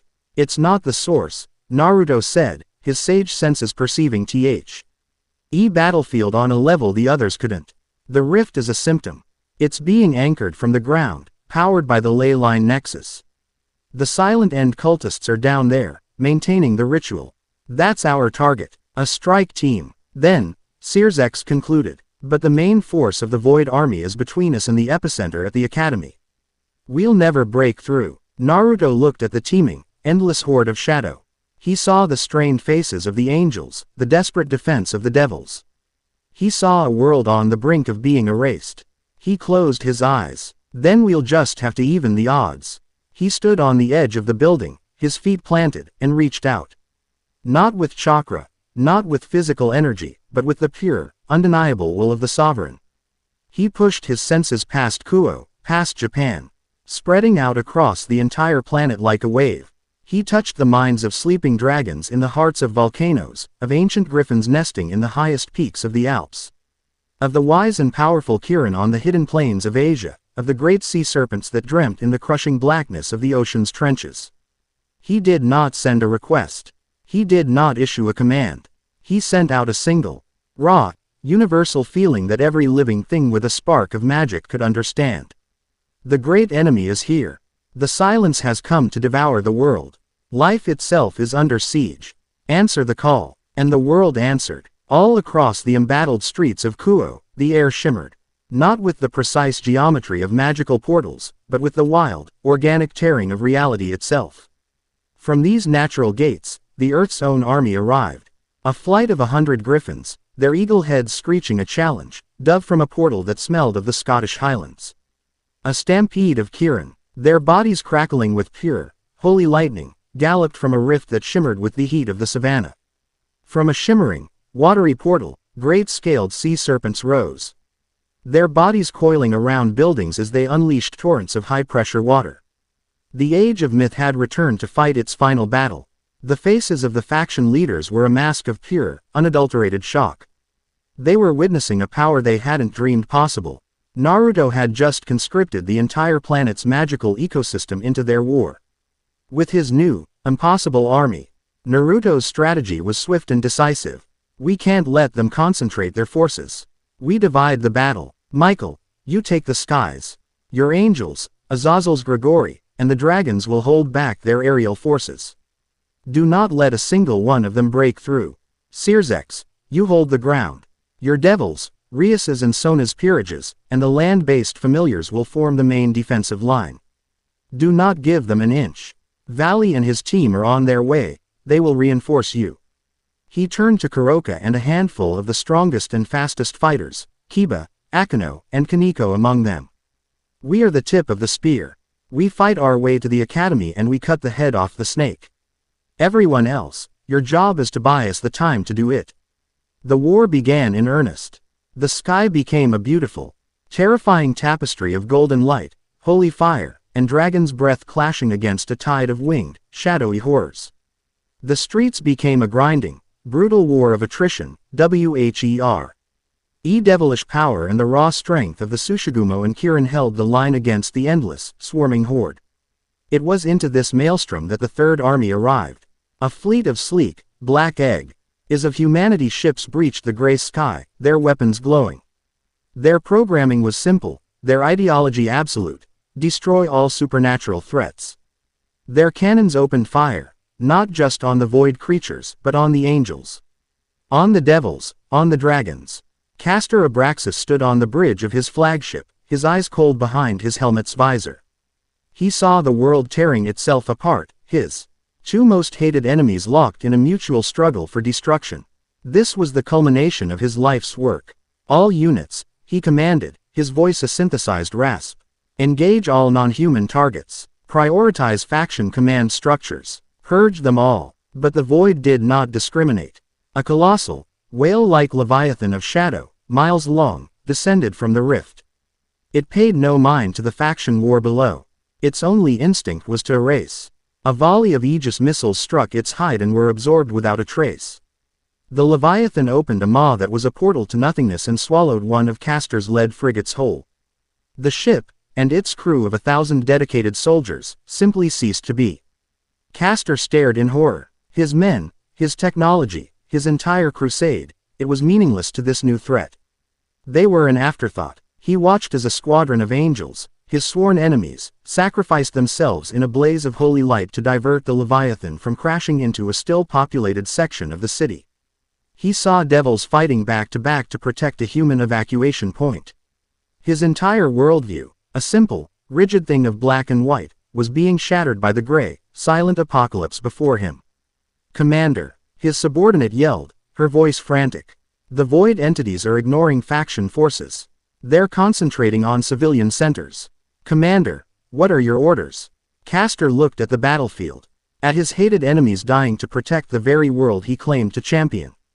At an even greater enemy that would consume them all, human and non-human alike. His crusade, his revenge. What was the point of it all if there was no world left to save? The choice was agonizing, a betrayal of every vow he had ever made. But it was the only choice left. All Aegis units, he said, his voice straining, cease fire on all faction forces. I repeat, cease fire. All weapons are to be redirected to the void entities. Priority objective, the survival of the human race. Engage. A tacit, unspoken truce was born in the heart of the apocalypse. Meanwhile, Naruto's strike team was a golden spear plunging into the heart of the void army. Naruto himself was the tip, a whirlwind of Rasengans and sage art that carved a path through the horde. Kiba was a blur of motion, his fang over fang tearing through lesser creatures. Akeno called down storms of holy lightning, while Kaneko and Kuroka fought with the seamless, deadly grace of two parts of a single whole. But the sheer numbers were taking their toll. They were getting bogged down, hundreds of miles from their target. At the command post, the situation was growing dire. Naruto, it's Azazel. The Fallen's voice crackled over the communicator. The ground front is breaking. Searsex can't hold the line. A new wave of behemoths just came through the rift, and they're adapting. They're developing a resistance to demonic energy. We need support now or we lose the town. Naruto looked ahead, at the twisting, corrupted spire of Kuroka Academy, so close and yet so far. Then he looked back at the map in his mind, at the flashing red icons that represented Searsex's crumbling defensive line. He was a commander now, and commanders had to make impossible choices. He sent a silent command to the army he had summoned. A third of them, an entire legion of Kirin, Tsushigumo, and other powerful land-based beasts, disengaged from their battles and charged towards Searsex's front. They were not going to reinforce. They were going to form a living wall, a suicidal charge meant to buy time. The ancient Kirin who had tested him on the mountain, his first true ally in this world, gave him a final, telepathic nod of understanding and acceptance before leading the charge into the maw of the behemoth horde. The sacrifice was immense, the cost of command a fresh, open wound in Naruto's soul.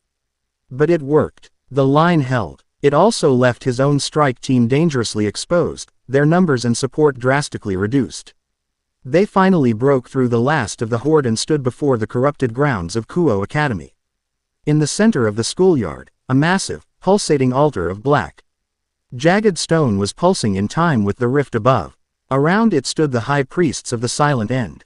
And at their head, his face calm and his eyes gleaming with cold, fanatical light, was the devilish scholar Naruto had seen in the arena. Lord Zapar. He turned to face them, a serene smile on his face as the world ended around him. Welcome, Sovereign of Life, he said, his voice calm and melodic. You were just in time to witness the glorious dawn of the Great Silence. Naruto and his small, battered team stood against the cultists who held the fate of the world in their hands. The final battle had begun. Chapter 9 End. Chapter 10. The Sovereign and the Void. The grounds of Kuroka Academy had become the epicenter of a dying world. The air was cold, thin, and carried the metallic taste of dissolving reality.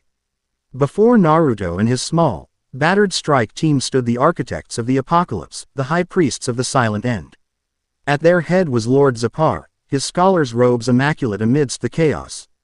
His expression one of serene, fanatical bliss. Sovereign of Life, Zapar greeted, his voice a calm, melodic counterpoint to the silent screams of the void. You have fought so hard, so desperately, to preserve a flawed creation. Have you never stopped to wonder why? Life is a fever, a chaotic, painful, screaming aberration in the perfect, tranquil silence of non-existence. We do not seek to destroy your world. We seek to cure it, to return it to the pristine, peaceful state that preceded the cosmic mistake of creation. Behind him, his fellow priests stood ready. Naruto's sage senses flared, identifying them not by name, but by the nature of their corrupted power. A fallen angel whose wings were ragged holes of pure emptiness, a human archmage whose flesh had been replaced by shifting shadow, and a grim-faced devil duchess from a forgotten lineage. They were true believers, powerful figures who had despaired of their own existence and found solace in the promise of oblivion. "There's nothing peaceful about erasure," Naruto said, his voice low and dangerous. He and his team fell into a battle stance, a small, defiant island of warmth and life in an ocean of encroaching nothingness. A world without laughter, without tears, without struggle, that's not peace. It's just empty. Precisely, Zephyr smiled. Let us show you its beauty. The battle that ensued was one of desperation against conviction. The high priests were formidable, their void-infused powers twisting the laws of magic. The fallen angel created spears of anti-energy that didn't just pierce, but unraveled whatever they touched. The shadow mage turned intangible, his very presence erased from normal perception, striking from unseen angles. It was a battle of attrition they couldn't win. Kiba's speed was met by attacks that distorted the space he tried to run through. Akino's lightning was swallowed by pockets of absolute shadow. Kaneko and Kuroka, fighting back to back, found air senjutsu being actively drained by the suffocating aura of the priests. They were being dismantled, their greatest strengths turned against them. All the while, Zephyr stood before the pulsating altar, his hands outstretched, maintaining the ritual that kept the rift open, protected by an impenetrable barrier of pure void energy. They needed to break the stalemate. Naruto knew it had to be him. "Everyone, buy me time," he roared, his hands flashing through a series of seals he hadn't used in years. "Kuroka, now." He entrusted the immediate defense to his team and began to gather an unprecedented amount of natural energy. He was going to pour every last drop of his sage power into a single, overwhelming attack to shatter Zephyr's barrier. It was an all-or-nothing gambit that would leave him completely drained and vulnerable. As his team formed a desperate, shrinking perimeter around him, the Shadow Mage Priest materialized directly behind Naruto, its hand a claw of solidified nothingness aimed at his back. Before the blow could land, the sky above them was filled with a crisscrossing web of brilliant green plasma fire. Dozens of precision energy lances slammed into the Shadow Mage, forcing it back into a solid, screeching form. Naruto looked up in shock to see a squadron of Aegis of Humanity assault craft hovering above, their cannons blazing. From the lead ship, a figure descended on a pillar of controlled fire, landing with a jarring impact. Castor Abraxas, his skull-faced helmet gleaming, stood amidst the chaos, his own high-powered plasma rifle smoking. "My fight is with you, Sovereign." Castor's synthesized voice bit out, not even glancing at Naruto. He was addressing the priests. "But first, we will exterminate this filth that threatens my world."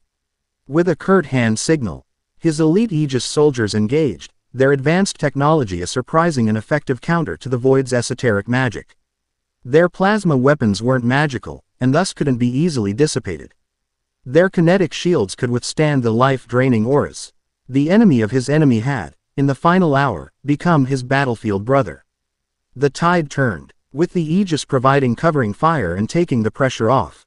Naruto's team rallied. Naruto, his concentration now unbroken, completed his preparations. A Biju bomb Rasenshuriken, a terrifying fusion of his father's, his own, and the Biju's ultimate techniques, swirled into existence above him, so dense with life and nature energy that it shone like a true sun. He hurled it at the altar. The attack struck Zephyr's barrier.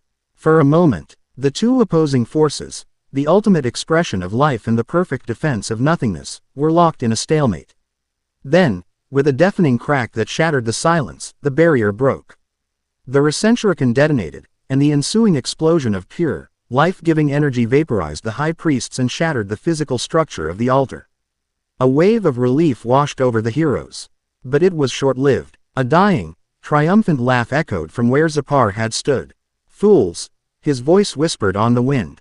"You think this was about us? We are merely the key, turning in the final lock."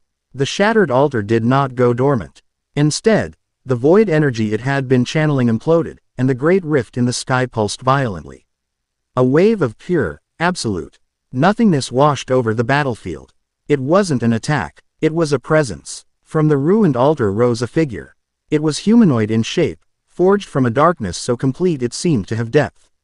A three-dimensional hole in reality. It had no face, no features, just a serene, calm posture. It was the avatar of the primordial of silence. Its very presence was an attack on existence itself.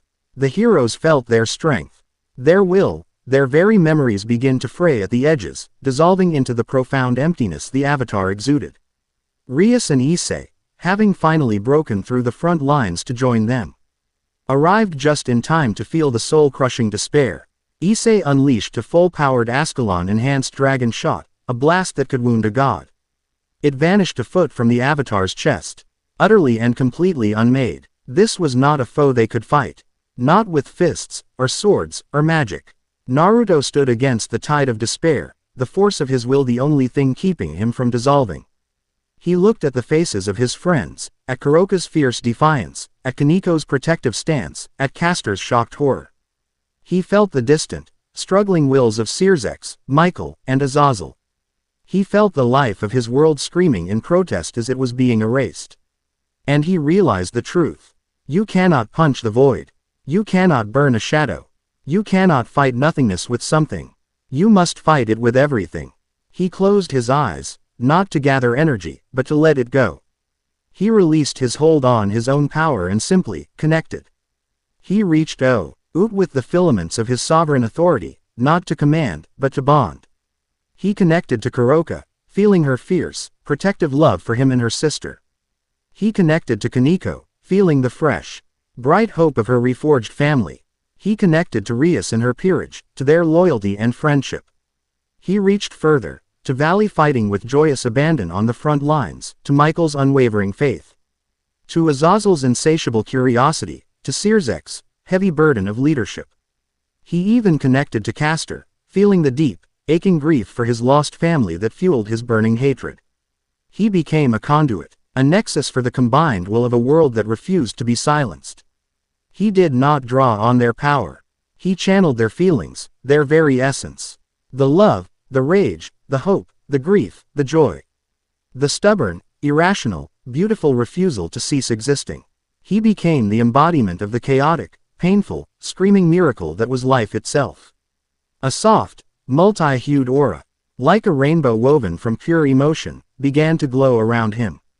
He opened his eyes and looked at the serene, silent avatar. He did not form a Rasengan. He did not enter a super mode. He simply held up a hand and unleashed the chorus. It was not a wave of energy. It was a conceptual wave of pure, unadulterated existence. It was the feeling of a parent holding their child for the first time. It was the sound of a triumphant cheer at the end of a hard-fought game. It was the taste of a shared meal between friends. It was the pain of a tearful goodbye.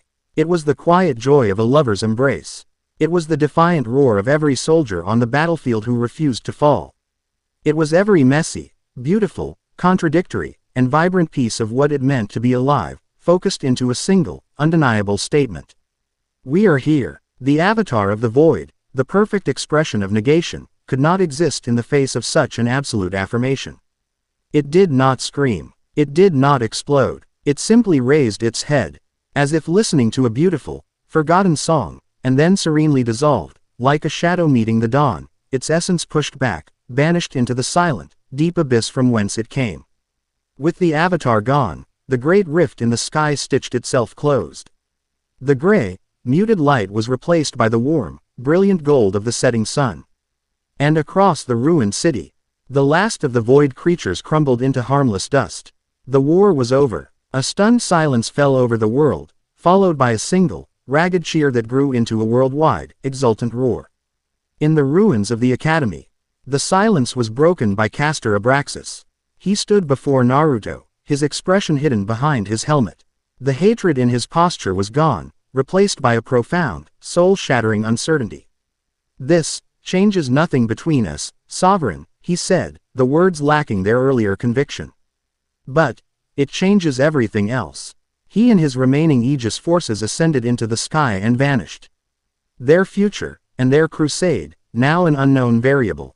The faction leaders arrived moments later, their faces weary, bruised, but shining with a victory they had not thought possible. Searzek's Lucifer, speaking for them all, looked at Naruto not as an asset or a threat, but as a true equal. The world owes you a debt that can never be repaid, Naruto Uzumaki. Today, why? Oh, you were not just the sovereign of the mountain. You were the sovereign of us all. The unholy alliance is no more. In its place, let there be a new council of the four great powers, to rebuild this world, together. Months later, the unclaimed mountain was a paradise of vibrant, thriving life. The scars of the battle had long since healed, replaced by the deep, resonant peace of a sanctuary that had defended its right to exist. The world beyond was rebuilding. Kuo Town was a symbol of that reconstruction, a joint project between the four great powers, where devils, angels, and humans worked side by side. Naruto and Kuroka sat on the balcony of their home, watching the sunset paint the lake in hues of orange and gold. Below, Kaneko was laughing as she easily won a game of tag against a group of young Komedachi. The air was filled with the sounds of life, of peace, of home. It's quiet, Naruto said softly, taking Kuroka's hand in his. A good quiet, this time, she purred, leaning her head on his shoulder. No more running, no more hiding. He was no longer the lost hero, adrift in a peace he hadn't known how to navigate. He had a family, forged in the fires of impossible battles. He had a purpose, not to be the world's savior, but to be the guardian of this small, precious piece of it. He was a husband, a brother, a king, a friend. He looked at Kuroka, at the serene, happy man who had faced down her past and chosen a future with him, two strays who had found their way. He squeezed her hand. I'm home, he said. Welcome home, my love, she replied. Together, they watched the last rays of sunlight disappear. Their silence filled not with emptiness, but with the quiet, unshakable promise of 1,000 more sunsets to come. Chapter 10 End.